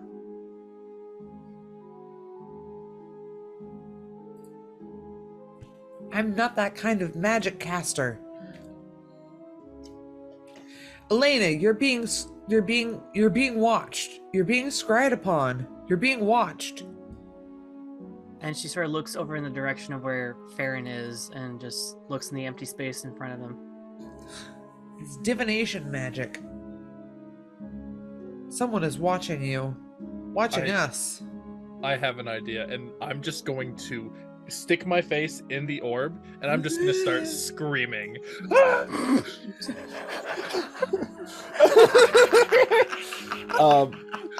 Please make a performance check. I love it. Oh, this is so on character. This isn't funny. Oh, it lightens the mood. I rolled a 4 for a 2. Oh gosh. So while you're doing that, Zeke comes right up behind you and like knocks you on the head a little bit. Nah, stupid, you're doing it wrong. And he casts Dispel Magic on it. Oh good. Oh, Zeke, you're the best. Ow. We don't need that. And he goes back to his book. I was just, if they're trying to watch and listen to Elaina, they're gonna watch and listen to me scream at them.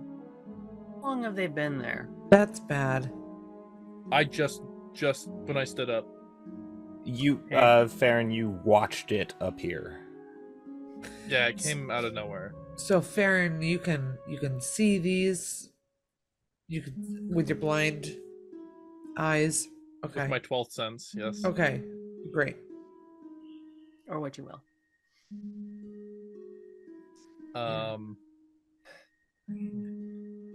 Well, we need to get out of here. Okay. Yeah. Let's get on the road.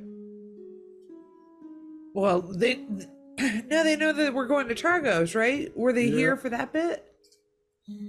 Oh, The second I stood up is when it appeared. It showed up right after you mentioned the location, so it feasibly may have not caught that. Let's The go. long way around to where we're going, and she's gonna we're gonna probably take the long way around to go to where we're gonna go. The long way around to get to Targos? Is that what you're recommending? Yeah. So that we can avoid having, contact if we run into them on the way. But we're Or looking to if the intent is confront to run them. into them. Right. Plus, Yeti attack was kind of a problem coming in. So maybe That's true. going off the road is probably not in our best interest. I mean, what if we led them towards a Yeti? That would be in our best interest. That would take a lot of finessing, though. That would take a lot of finessing. I like the idea of meeting them head on, Okay, confronting let's them, go. and leaving one to survive and tell the tale. Let's go. So, to Targos via the road or via not the road? Via the road. The road. Okay. And once they get into like full swing and when they're fully on the trail and when they go into like open territory where they can be visually seen, Elaina is actually gonna do the best she can to like she's just gonna say sort of out loud and kind of under her breath, all right, let's make some noise, and want to do like a cantrip of some kind that's gonna cause attention. I don't think prestidigitation is gonna do anything, or if it can like do like twinkly flashing lights or something like that. It can make In the flashing dark. lights. It can make some noises. Specifically, no, not President Day. Prestidigitation. Always Following wanted to use effects with- prestidigitation. Now I have the chance to do so. Boo. Create a non-magical trinket. Okay. What? Ah, there we go. Shower of sparks, puff of wind, faint musical notes, or an odd odor. That's the stuff you can do with it. Okay. So, heading to Tourmaline? And then down towards Targos? Yeah. It's Yeah. after we leave Targos that the prestidigitation, noise making, light making is going to It's be used. a little over 10 miles, about 12 miles from Tourmaline to Targos. So it only takes an hour via the dog sleds to get to Tourmaline, and it is quite quiet. Just the standard woodland noises at first. By the time you get to Tourmaline, based on other interactions you all have had, you all notice you don't hear any wildlife noises in the woods anymore. But you're within the safety of Tourmaline. In case it matters, Farron's gonna go out of his way to stay near Elaina. Okay. In case more spies, invisible spies. Elaine's going to do a perception check. Okay. What are you looking for or listening for? Anything out of the ordinary? Okay. Mostly looking, since the quiet's already putting her off. Mm-hmm. She is looking for anything she might catch, or like a sudden movement, essentially, if we're going to go into specifics. And that's a 15 total.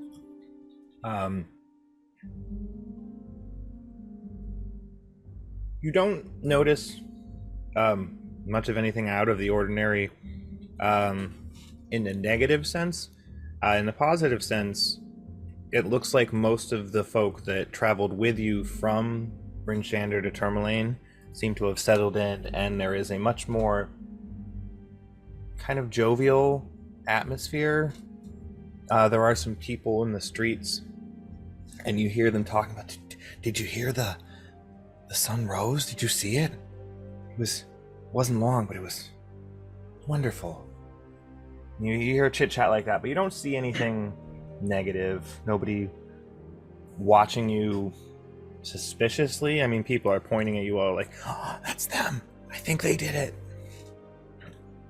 Like all like quiet chit chat, like, because people have recognized you as, you know, the heroes of the 10 towns. They've seen and heard things that you all have done. People on the streets.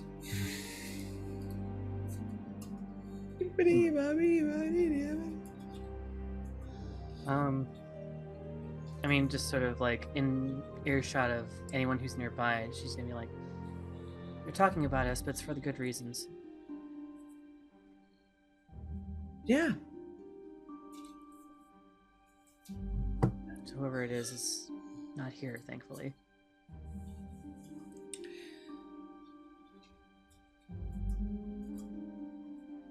Yeah.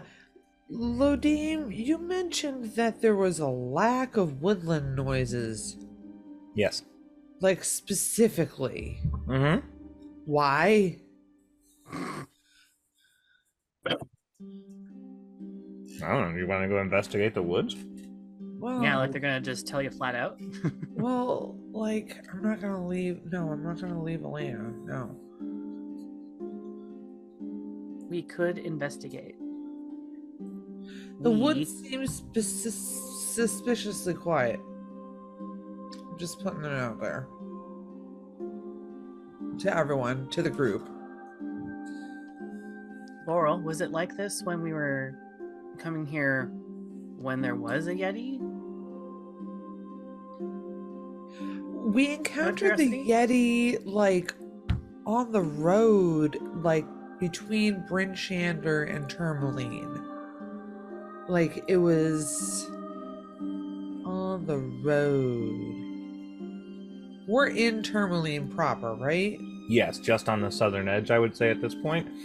And so, like, we're by the forest edge? yes. Okay. It was roughly about here, kind of in that bump around the lake that you saw the Yetis for the last time. Okay. So probably about 2 to 3 miles south of Tourmaline. Okay.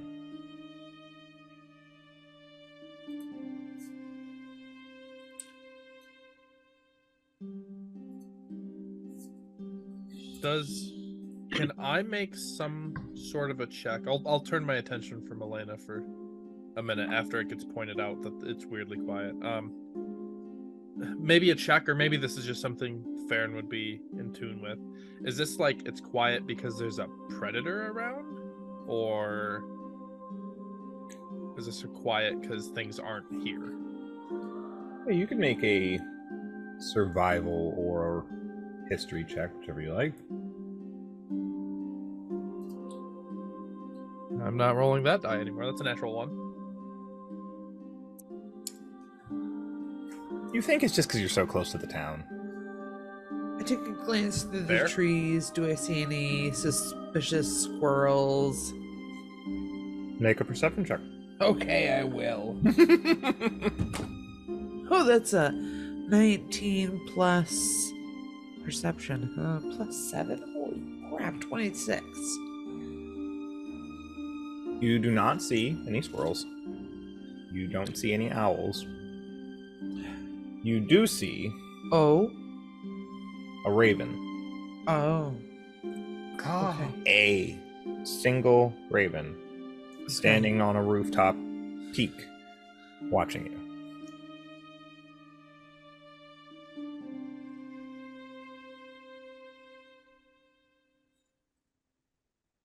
I watch it back.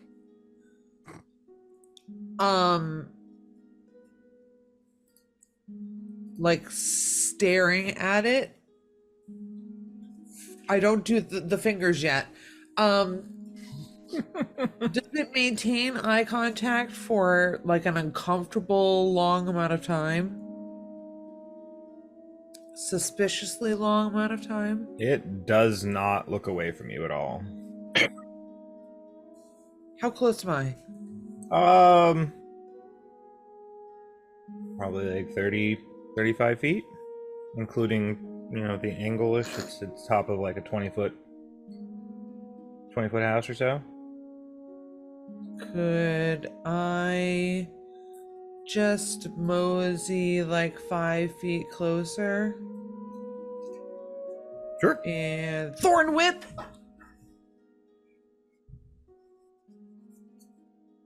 What do you roll for Thorn Whip? Melee spell attack. Roll it. Okay.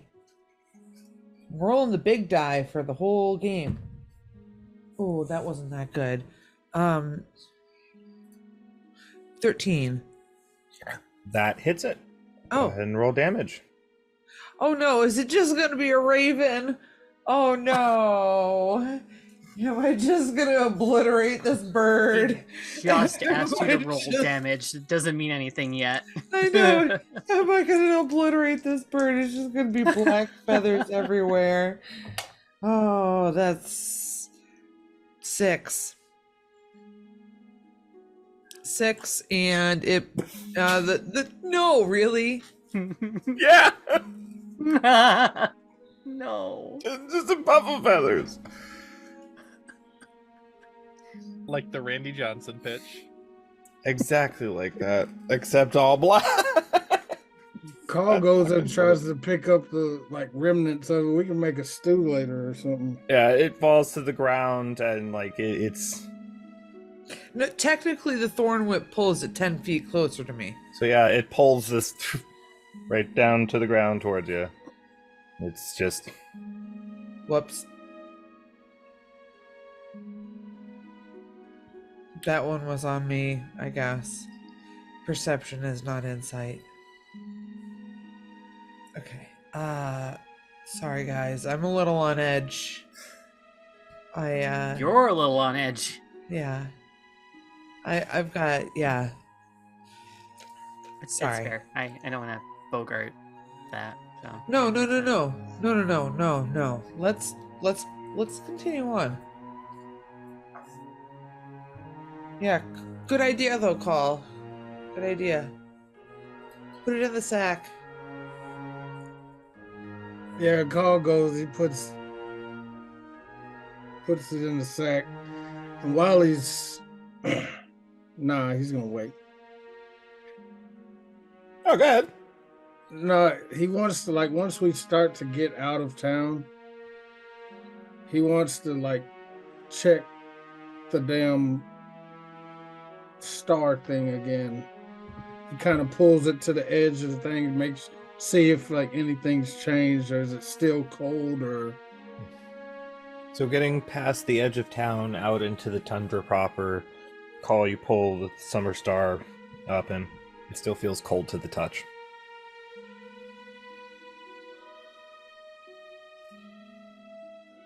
Carl, I guess, having it in his hand right at the edge of the sack. I guess he just rubs his finger across it and kind of defeated and puts it back into the bag. So it'll take. Oh, how long will it take to get to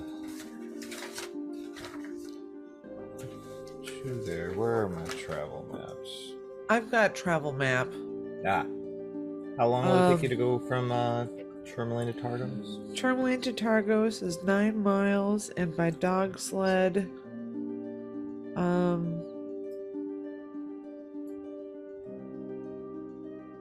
by dog sled we can go 3 miles an hour.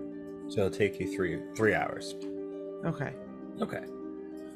So about an hour from Olneywood to Tourmaline, probably about a half hour within Tourmaline, looking around at things, and then 3 hours down. It's actually surprisingly quiet across the tundra. Going further south, it's not snowing anywhere near as much today. The clouds are kind of sparse and the snowstorms are a little sparse. But knowing that it is daytime rather, and there's no sun,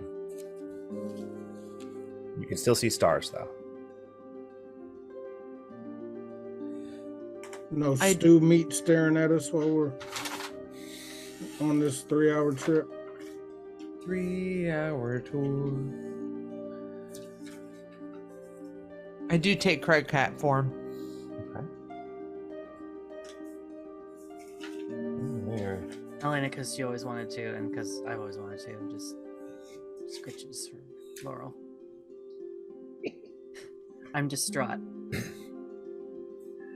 So about the time you arrive Very soft. into Very Targos. soothing.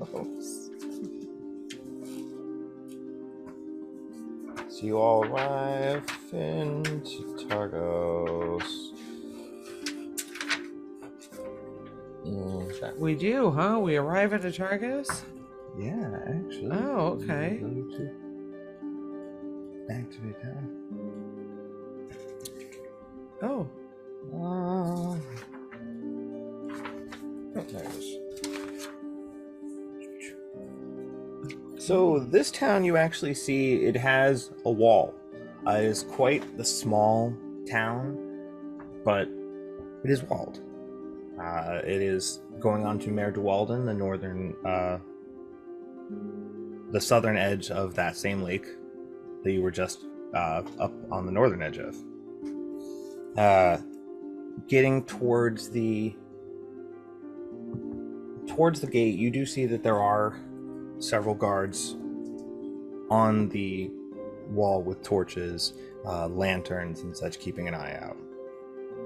And as you get closer, halt. Before we approach the walls, like, I would have turned back into like a normal person. Like I Okay. would not be like big yar rar cat. Okay. Elaina would have a hood up and have tucked every centimeter of hair back underneath it.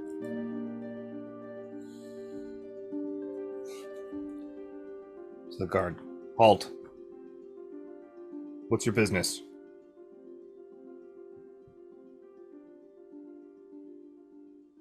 I'm here to see an old friend, Who's your friend? Captain Scath. Make a persuasion check, please. That's a 12 for a 10? Oh no. He's like, never seen you before.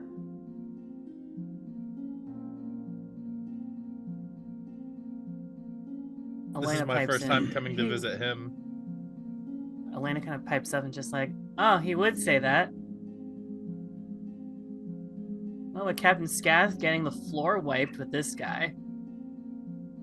Of course he's gonna say that. You haven't seen him. Don't lie. You're the guy that beat the snot out of him, aren't you? Mayhaps.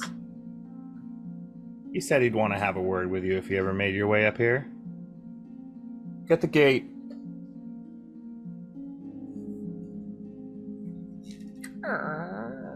The gate starts to open.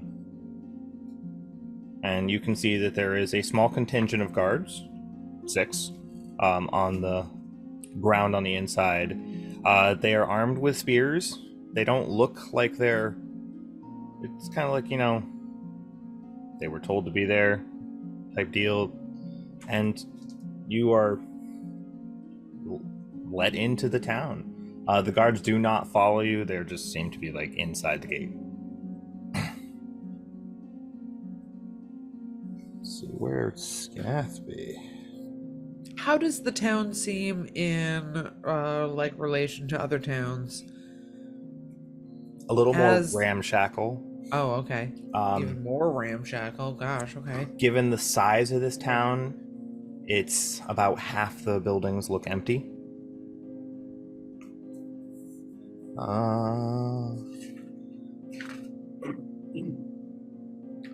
As you're going through the gate, they say either head up to Luskin Arms down by the dock there to the east, or over to the three flag sailing, a little north of there, halfway up the docks.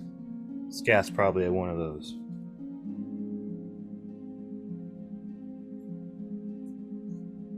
Okay, thank you. As you get a couple houses down the road, you hear, "Kick his ass, Seabass!"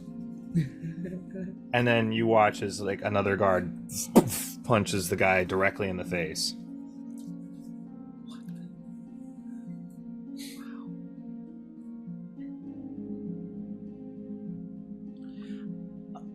Elaina, there was something I was thinking of on the journey. I don't want to impose, but if you would ever want a body double, I could be your body double. If we ever needed bait to use you as bait, but we would not use you as bait. And Or use me as bait, but as they chase after me, another one goes and diverts. There could be more than one Elaina, if you would allow. Oh, I would allow. Something to think upon. Oh, I would allow. That sounds like a good plan. Okay. We'll call that Plan E. If we need to execute it, Ooh. I'll just be like, because plan. I'll be like, Laurel, Plan E. Love it. Okay, great. They'll be thinking Plan A and be like, what the fuck's Plan A? What the fuck's Plan E? Yeah, geniuses. Okay, great. Okay. Which one first? 3 sail? 3 flags or Luskan arms? 3 flags. Okay. Not as impressive as say 6. Facts. It's only half the fun. No roller coasters. Anyways, yes, 3 flags it is. One in Targos. So you head through the town down to roughly the center dock, and you can notice that there's the wall continues on into the bay, kind of around the town, and at each one of the towers there is at least one guard and several torches. It looks like everything is well lit up on this wall, more so than even some of the actual buildings.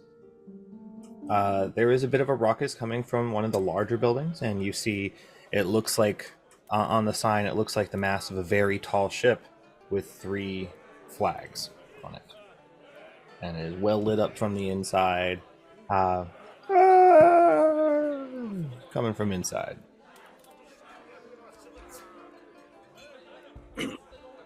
I'll walk in. Yep, Call's walking in there. Sidon, do you want to wait outside?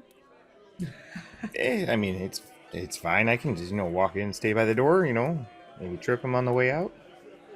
Yeah. Yami and Fenris are out here. You'll have backup. All right, I'll hang out here.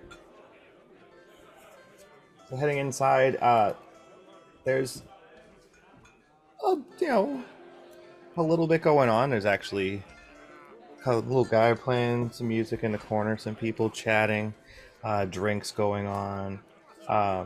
You even hear like a couple animals that seem like they're cooped up in the back room.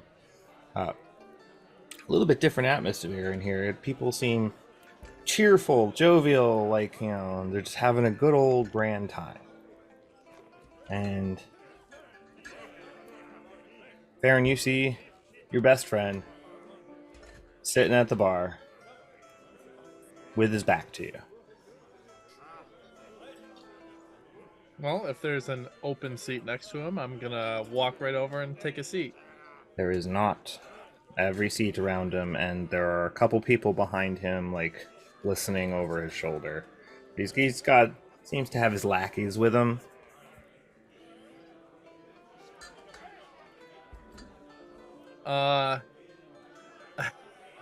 So I guess I'll just walk up and kind of try to wedge my way into the group behind him. What the hell is going on? And loud enough that he'll know. I'll say, I'm just here to see my old friend. That's all. Son of a bitch. He turns and looks up at you. The hell do you want? Well, I was hoping you'd come talk to us. We don't have to... Doesn't have to be more, unless you want it to be. Kind of rubs his cheek a little bit. You all wait here. And he stands up and he walks away from the bar. He says that to his friends. Mm-hmm. Do I see the speaker anywhere in the bar? No. Okay.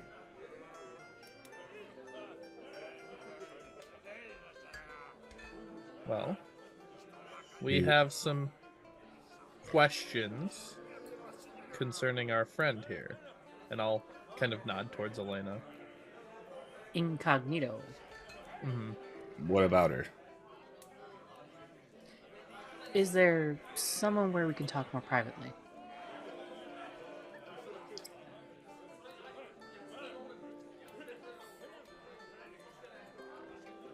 He looks over at the bar and you see an elderly, very like silverly pepper, like salt and pepper, gray-haired woman behind the bar, and he goes, "Ma, using the back room. Keep an eye out." And he leads you all towards the back. A little bit more of a Laurel give me a little bit more of a description of Ma, please. So she's a little on the plump side, lots of creases in her face, very like happy looking smile, twinkle to her brown eyes, sun darkened skin, kind of like furs, definitely somebody that's seen a number of winters. Oh, okay. She's human. Oh, okay. Oh, take care of him. And she kind of winks to you all. Is that actually his mom?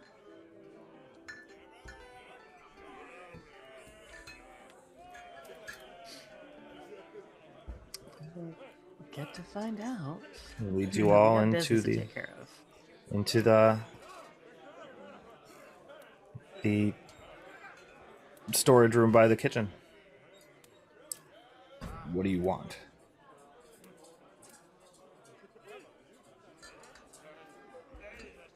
You have a certain connection to a group.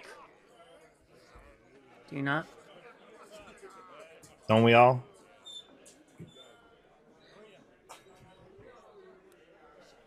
I have, out of character, forgotten the name of the syndicate group. The Zentarum. The Zen... Specifically the Zentarum? How the hell do you know about that? I know a lot of things. It is my Fuck. business to know a lot of things. Oh, Nerith's gonna kill me.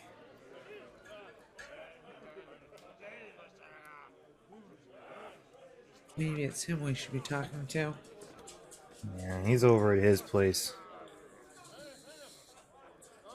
He's at the Luskin Arms. He lives there. Well, let's head over there. Right now? Yes. Yes. Shit. Alright. Walk out. Sorry, Ma. I got this. You guys stay here. Hey! I give Ma like the friendliest wave. Ooh, hi! Hold on. Come here. I've seen your face before. This face? Well, like a little bit older, though. Like a little bit. Not this old. What? Yeah.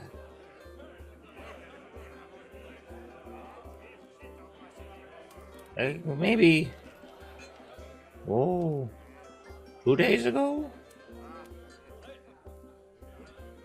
In here. Drinking. This face? But Well- older. Yeah. Like maybe 5 or so? 10 years older? I don't know, you young kids. You almost look the same. He had a little bit of gray, though. Did you catch a name? No, he just paid and asked for alien food and was quiet. Was anything different, like from this face? Well, you know, a couple creases, a good scar across it. I'm sorry to bother you. Thanks. You're welcome. Bye.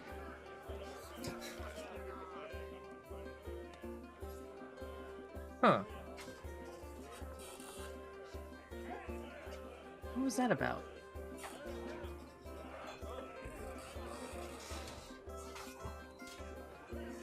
You okay, Farron? Well, she's describing my brother. The one presumed dead? Did you ask about blue eyes? Ooh, Loosely. Elaina. I didn't want to point at that because that's a whole thought to itself. Yeah, don't. Oh, that's I realize I am sorry. Oh, Ooh. I No, realize. Farron, I'm sorry. it's valid. Oh, I hope not. Oh. Man, he was always better at shooting stuff than me too. Oh. Huh.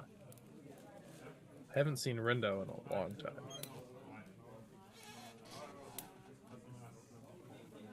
Anyways, we'll come back to this.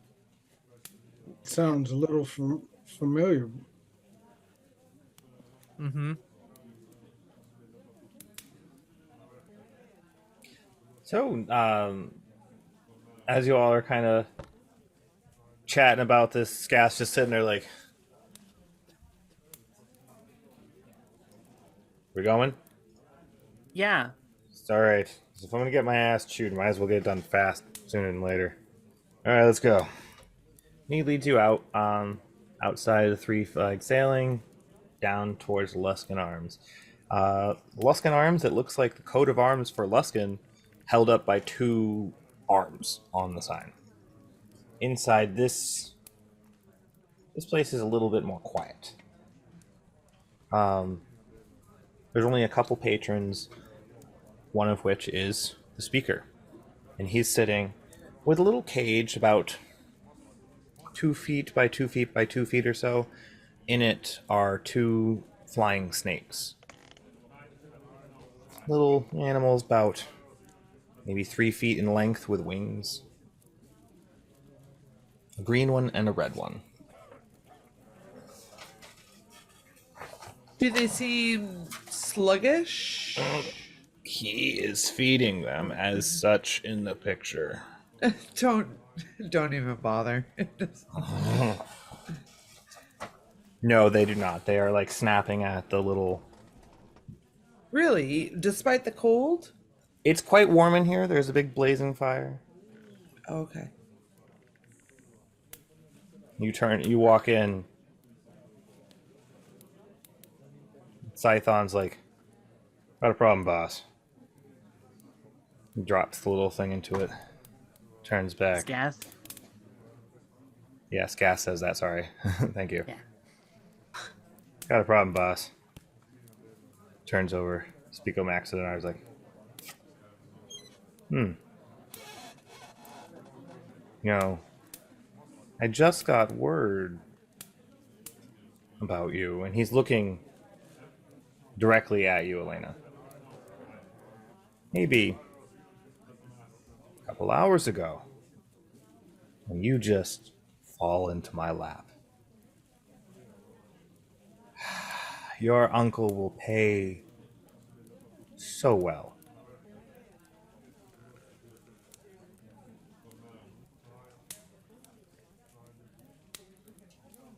I have a different plan. What's that? Unfortunately, it means you have to forego the reward that he's wanted for and he's given to you. What makes you think you can stop me? You might pose a problem. Yes. Draws Johnson. We're the Agents of SHAILD. Maybe not Right. today. Speaker, Yes. we've saved your ass, and you're just so willing to turn against us that quickly. We're a You're bit of not gold. paying me. Yeah, but we kind of gave you the gift of tomorrow. And tomorrow, and tomorrow, and tomorrow.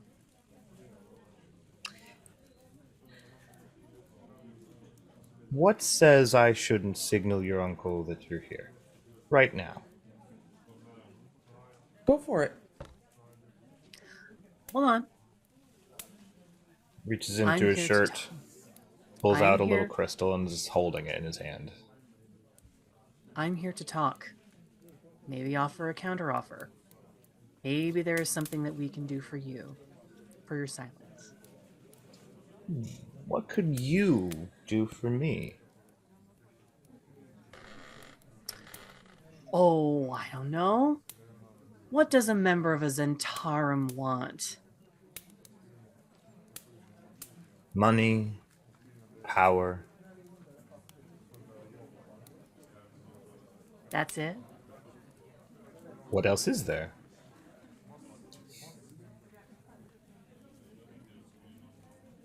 Not going to be any kind of creative or anything like that?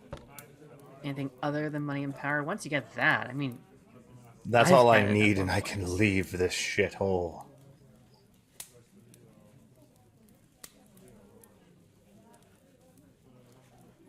this is an out of character comment. Well, I'm tapped to have ideas. Actually, also out of character, there's another way we can get him out of town.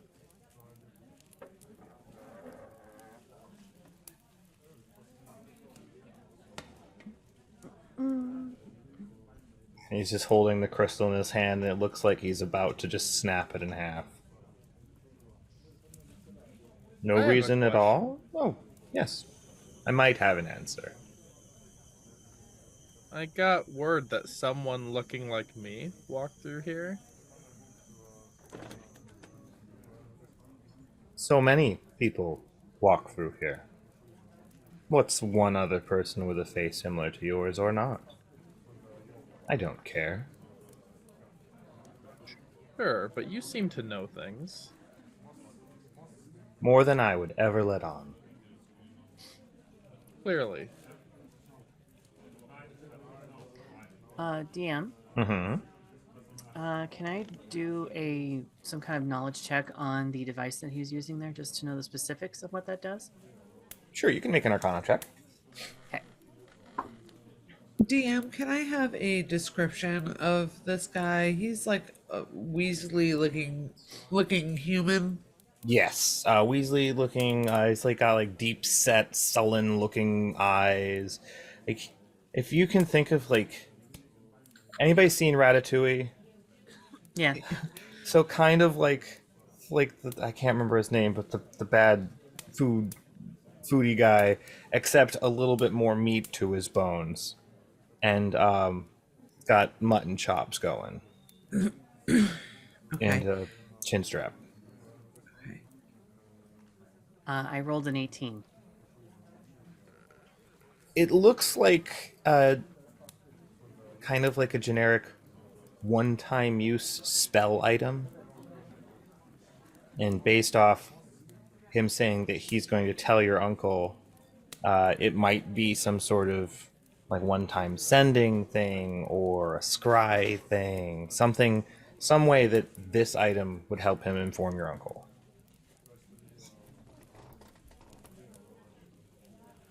So what is that? Some kind of beacon? Some kind of sending stone? He'll know enough if I break it. And then what happens? Oh, my uncle knows that I'm here. I What's know, there to it? and then Pretty simple and basic. he gets whisked out of here. Like, what do you really expect? You think the Zentarum is going to take you out of this location? You're an agent of the Zentarum. You're going to be here. Maybe I will, maybe I won't. The fact is, I'm the speaker of this town. You're stuck here. I may be stuck here, but I don't have to be stuck here. You're just pathetically struggling against your own fate, is what you're doing. When you say pathetic, like there's a twitch in his eye. Can I cast a spell? Sure. I'd like to cast Polymorph. Oh. What's the boy. save? Wisdom.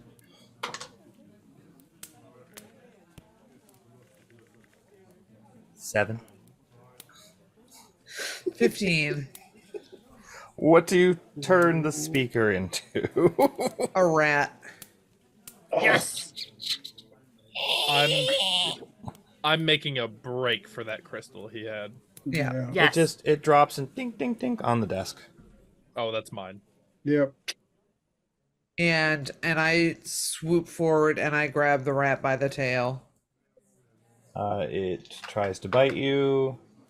You take 1 point of piercing damage. That's fine. The flying snakes ate. Yeah, what? Yeah, they were just nibbling on a mouse, weren't they? Scython's like, hold on.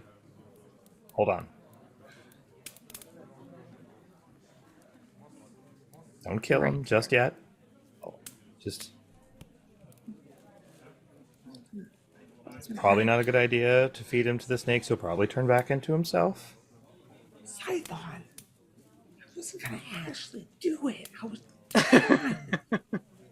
We're just going to You gotta play along. make him regret his decisions up to this point. Yeah. Remind him who we are. Right. Scath walks over. May I? What? He wants to hold the rat? Mm-hmm. No. Or not getting a rat. No. No. No. Scath. Does he Can I have do an other insight? of these? Can I do just a little insight check on Scython? On Scython? Yeah. Yes. Okay. And what were you saying, Farron? Does he have any more of these? And I'll flash the crystal. Maybe in his drawer. I'm not sure. Ooh. I'm looking. I Check. rolled a 13. Scython, like, it seems like he might know what spell was cast, and if you hurt the rat, it might pop out to not be a rat anymore. That's all.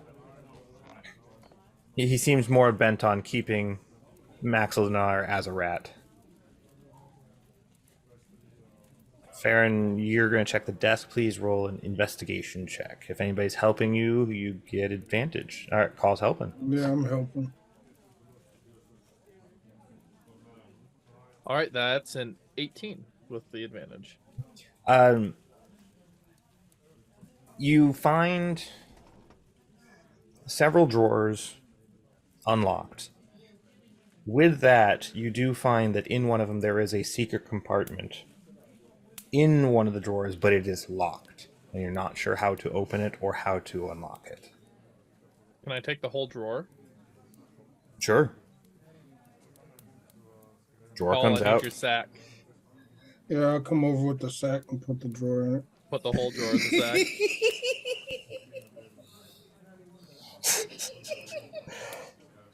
Both Scath and Scython just kind of look at each other. They're like,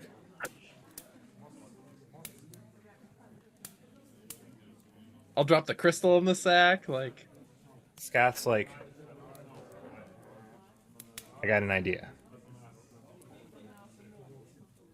sure. Nobody really liked him. He's a prick. I'm a prick. I know. You don't have to tell me. But I could be a prick that can keep his ear out if you need me to be. Kind of rubs his cheek again. Inside check. Go ahead. Okay. I would also like in on this. Bad that Elaina was going to be like, thank you. 25. Dirty 20. Ooh, nice. There is definitely a lot of this that is him looking out for his own best interests, but he is being honest. Like, look, In that he could be a somewhat decent person? More that he could be useful. yeah, he could be Okay. useful. Oh, okay. Okay. I can keep an ear out for the Zentarum. Tell them I haven't seen you. If they're looking for you, you can make Targos a blind spot. Beyond these walls, there's only so much I could do. I say we take that rat, figuratively and literally, throw him in the fucking lake. That was my second idea. I was gonna hit him before he was a rat. Doesn't seem like he'd give any information if we tried to beat it out of him anyway. No. Oh, Actually, that wasn't Carl, my you're- goal in the first place. Like, we're not beating for, yeah, we're just till it's done. We're gonna swing for the fences. I was gonna say, Carl, how far can you throw? We'll see on a good day. Pretty far. I mean, you can just shoot, throw him in a corner, drop a load of bricks on him, and as soon as he turns out and he's stunned, beat the shit out of him. Stab him, slit his throat. I don't fucking care. Throw him in the lake. Throwing him in the lake would get rid of the body and it'd be a little bit cleaner. Just saying. I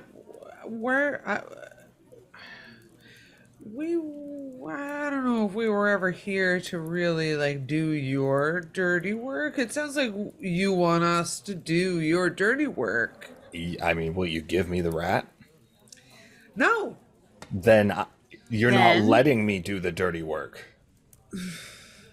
Well, I'll Let's kill him. wait. I will stab him repeatedly You right now. understand that he can understand everything that you're saying, right? And I also understand we probably have a little less than an hour on this, so we have to make a decision. we threw everything else in the sack.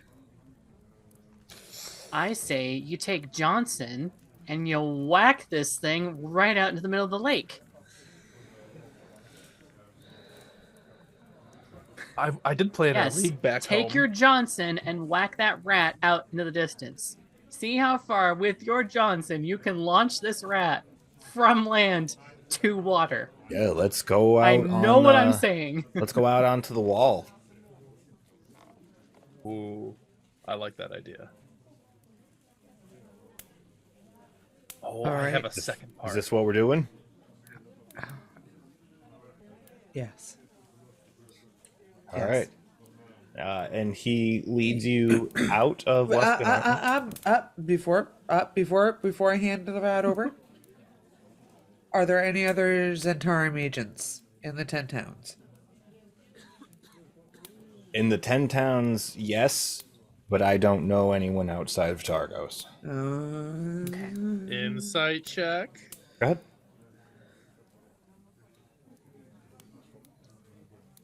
$16. He's telling the truth. Have someone looking out for us, and Elaina is going to be purposely leaving out a name. Well, I think you took the rest of his crystals, so I won't be sending or receiving any messages that way. But I'm sure somebody will contact me at some point. When they don't get a hold of this little shit, they'll know who to talk to. And he doesn't reach for the rat, he's like, just follow me. And he leads you up and around the east side of the wall to the northernmost tower that is closest to the center of the lake. And he tells the guards to take a hike. And it is just all of you up there.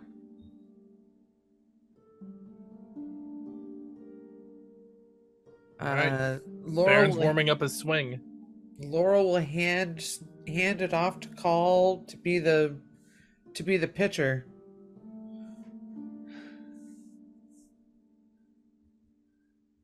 Yeah, Cole grabs it by the tail,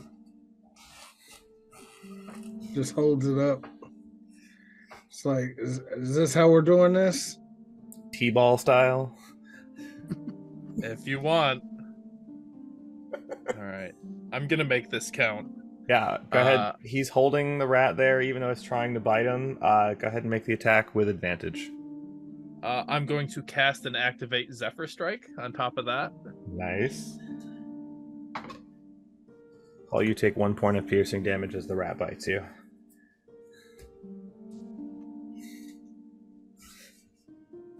Okay, that will probably hit the rat. That's a 24.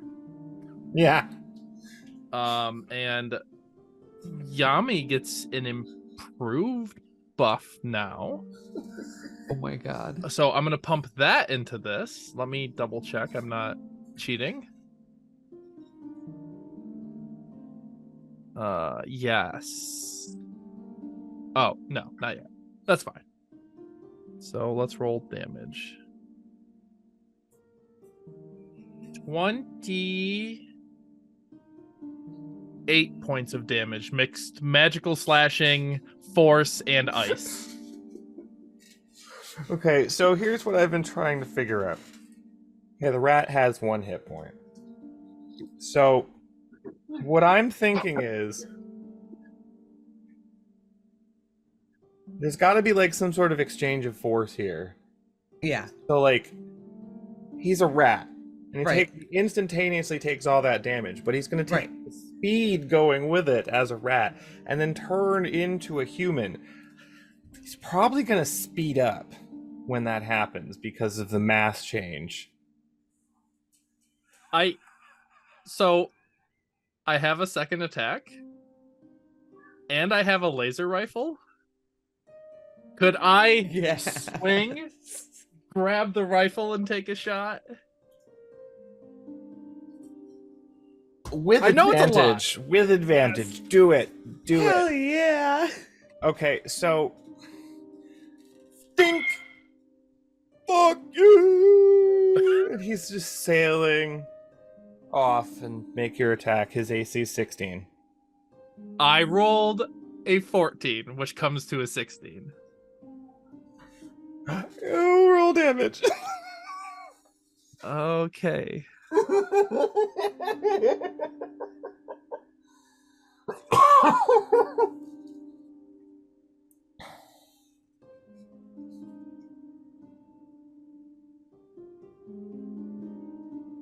14 points of radiant damage. Fuck you. Silence. And it crashes through the ice into the lake.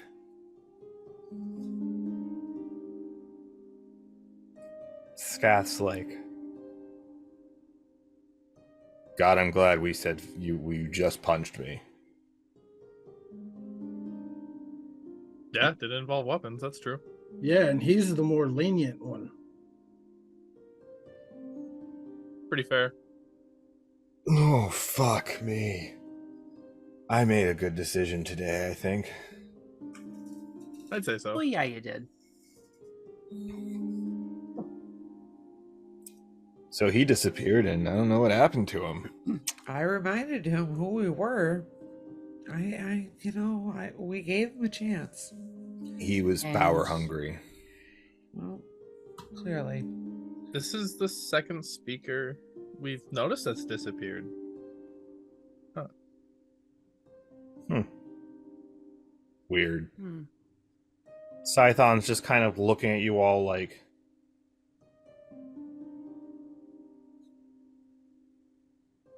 I mean, I know he was a prick and all, but shoot. No. I mean, he deserved it. He deserved it. Not just a prick. Like, he's a bad guy. The whole dick. Ending people's lives. Multiple lives. Which is something else we're going to talk about here. I haven't Dick personally Fates. killed anyone. What? In a No. while? You turn people out of your town.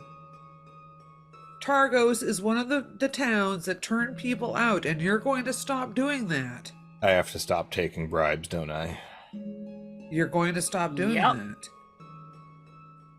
Who's bribing you? People that don't want to be killed by the sacrifices. Oh, geez. Then stop the sacrifices. Yeah, no more sacrifices. They don't work. But I want the bribes. No more sacrifices. Can I No more lie? bribes. No more sacrifices. What if I lie okay, so there's no more sacrifices. That's not a lie. We're not going to do the sacrifices. But what if I lie and say there are so people still bribe me? That gets Hey, you so what? you know what 2 we did to that months? guy out there?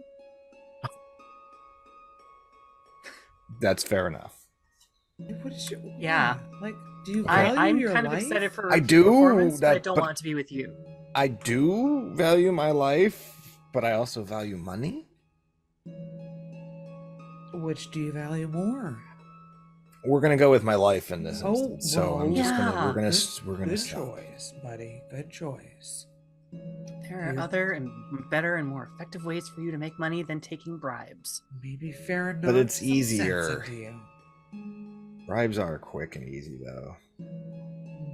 Oh, I hope you gathered enough in the time that you did, because no more. Could have been sure. more. I'm sure he left money in his office. Go through his office. Oh, that's. Oh yeah, his, Yeah, his yeah. safe is probably loaded. Well, I there just you gotta go. find it. There you go. I don't think it was on him. So, unless it was in that drawer you put in the backpack. How did that? Never mind. All right, you can stay in the speaker's room, house, place, Luskin Arms. There's nobody else staying there. There's a couple rooms there. Just take it. Stay there for the evening if that's what you're planning to do. Okay. If I hear anything, how do I get a hold of you? Or do I just tell you next time I see you? Yeah, we'll be in touch. Yeah. And I'll keep an eye out for somebody that looks like you but isn't you.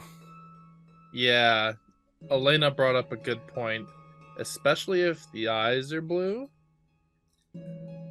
That would be worthwhile trying to find us. Okay. People seem to keep note of where we are, so you should be able to find us. All right. You saw the caravan in Bryn Shander? Yeah. That's the best way to get a hold of us. Okay. Send one of the guys on a dog sled down there if I need you. It's not that far. Yeah. Well, you need anything else from me? I want to go get fucking hammered. I'm gonna reach out to shake his hand. He kind of, for a second, and then he's like, and shakes your hand. There's a gold piece in my hand. Oh. Have a drink on me, Thanks. or 5.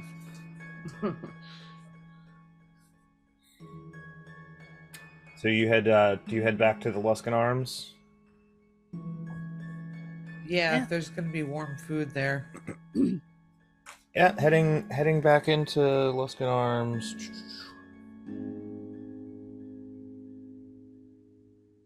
It's just an old, crusty looking sailor guy. Like older than Ma was over at the other place. This guy looks like he's half elven, so potentially even older than her. And he's just sitting behind the bar. He's like,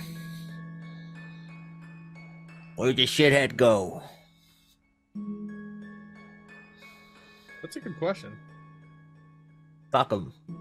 What can I do for you? Stew? Chowder? What have you got? Hot food and your best ale. Yeah. I got you. All right, thank you. And he heads back and he comes out with some bowls of stew and several mugs of ale, tea, water,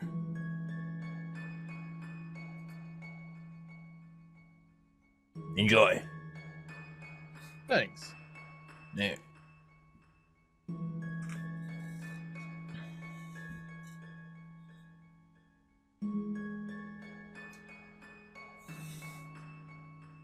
So, Scython, you're planning on sticking around here or heading to one of the other 10 towns?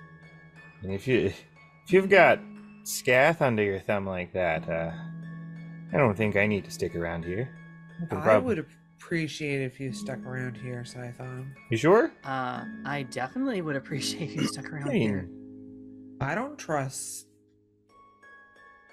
Dighead. well, there's no captain to the guard now, so might as well. There's no speaker. I think there is. I don't know. Well, I mean, one red tiefling's better than another.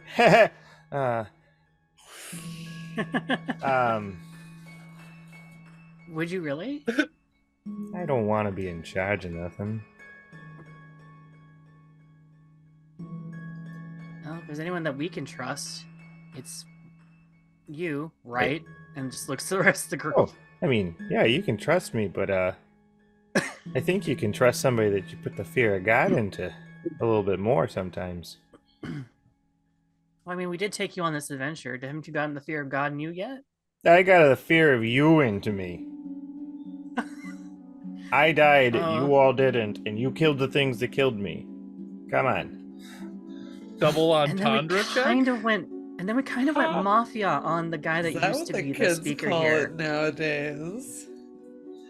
Yeah, and then you straight up, you know, I've never seen a rat or a person fly that far. And he looks to you, Farron. What was that thing you shot him with? Oh, this? And I'll pull out the laser rifle. Yeah, what is that? Some squid face guy gave it to me. I was there. I was scared by one of the squid faces. That's strange. It really is. They And- flew into the sky. Terrifying. Oh, Yeah. Yep. Flew into the sky. I think that was before the Shardland Dragon too. Yeah, it's hardly the strangest thing we've come across. Yeah, that's a Tuesday. Hardly, yeah. I think that was a Tuesday. I think it was a Tuesday. Yeah, that was a Tuesday. I don't think I could ever stop being surprised by all of you. You all are beyond amazing. And what I you've was done gonna for the say 10 insane. towns. Well, obviously. Because you're doing what you're doing, but the fact is you're succeeding at it, which makes you amazing. Insane, but amazing. And pretty much this whole time, yes, Elaina, he is looking just at you.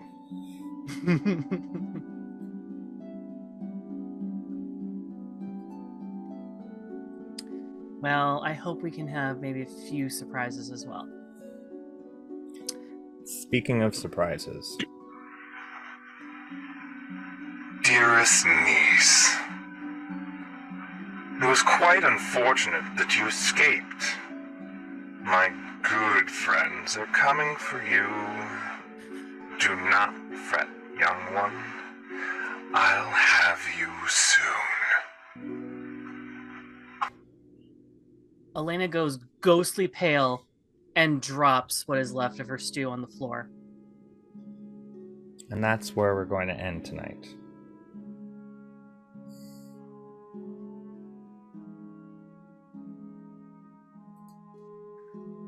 I am not going to scream into my microphone today. Not today. Ah. I need to write Ah. something down so I don't forget. If it's the text of any of the messages regarding the uncle, I can send them. No. Wow. Okay. Thank God she had one good in-character night Wow. with what? her man. Just saying. Because this shit would have been really bad.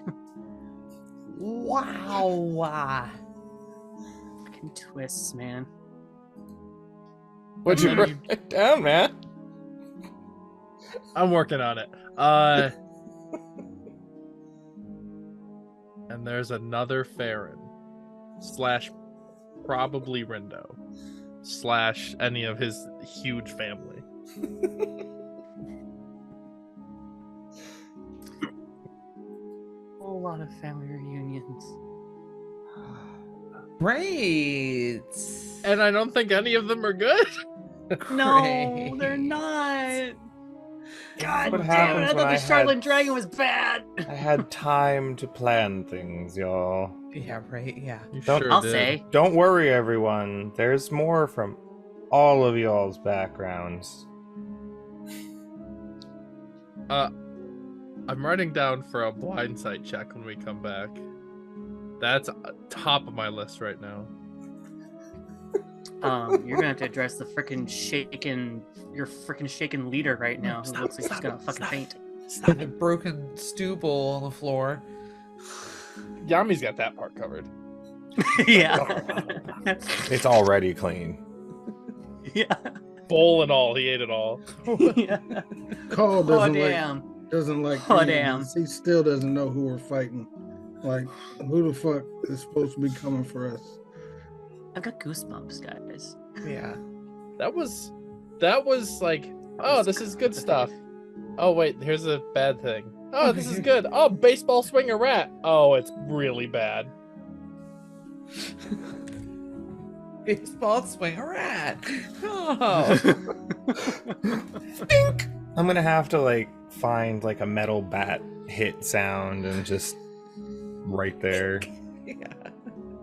That's great. Oh, good.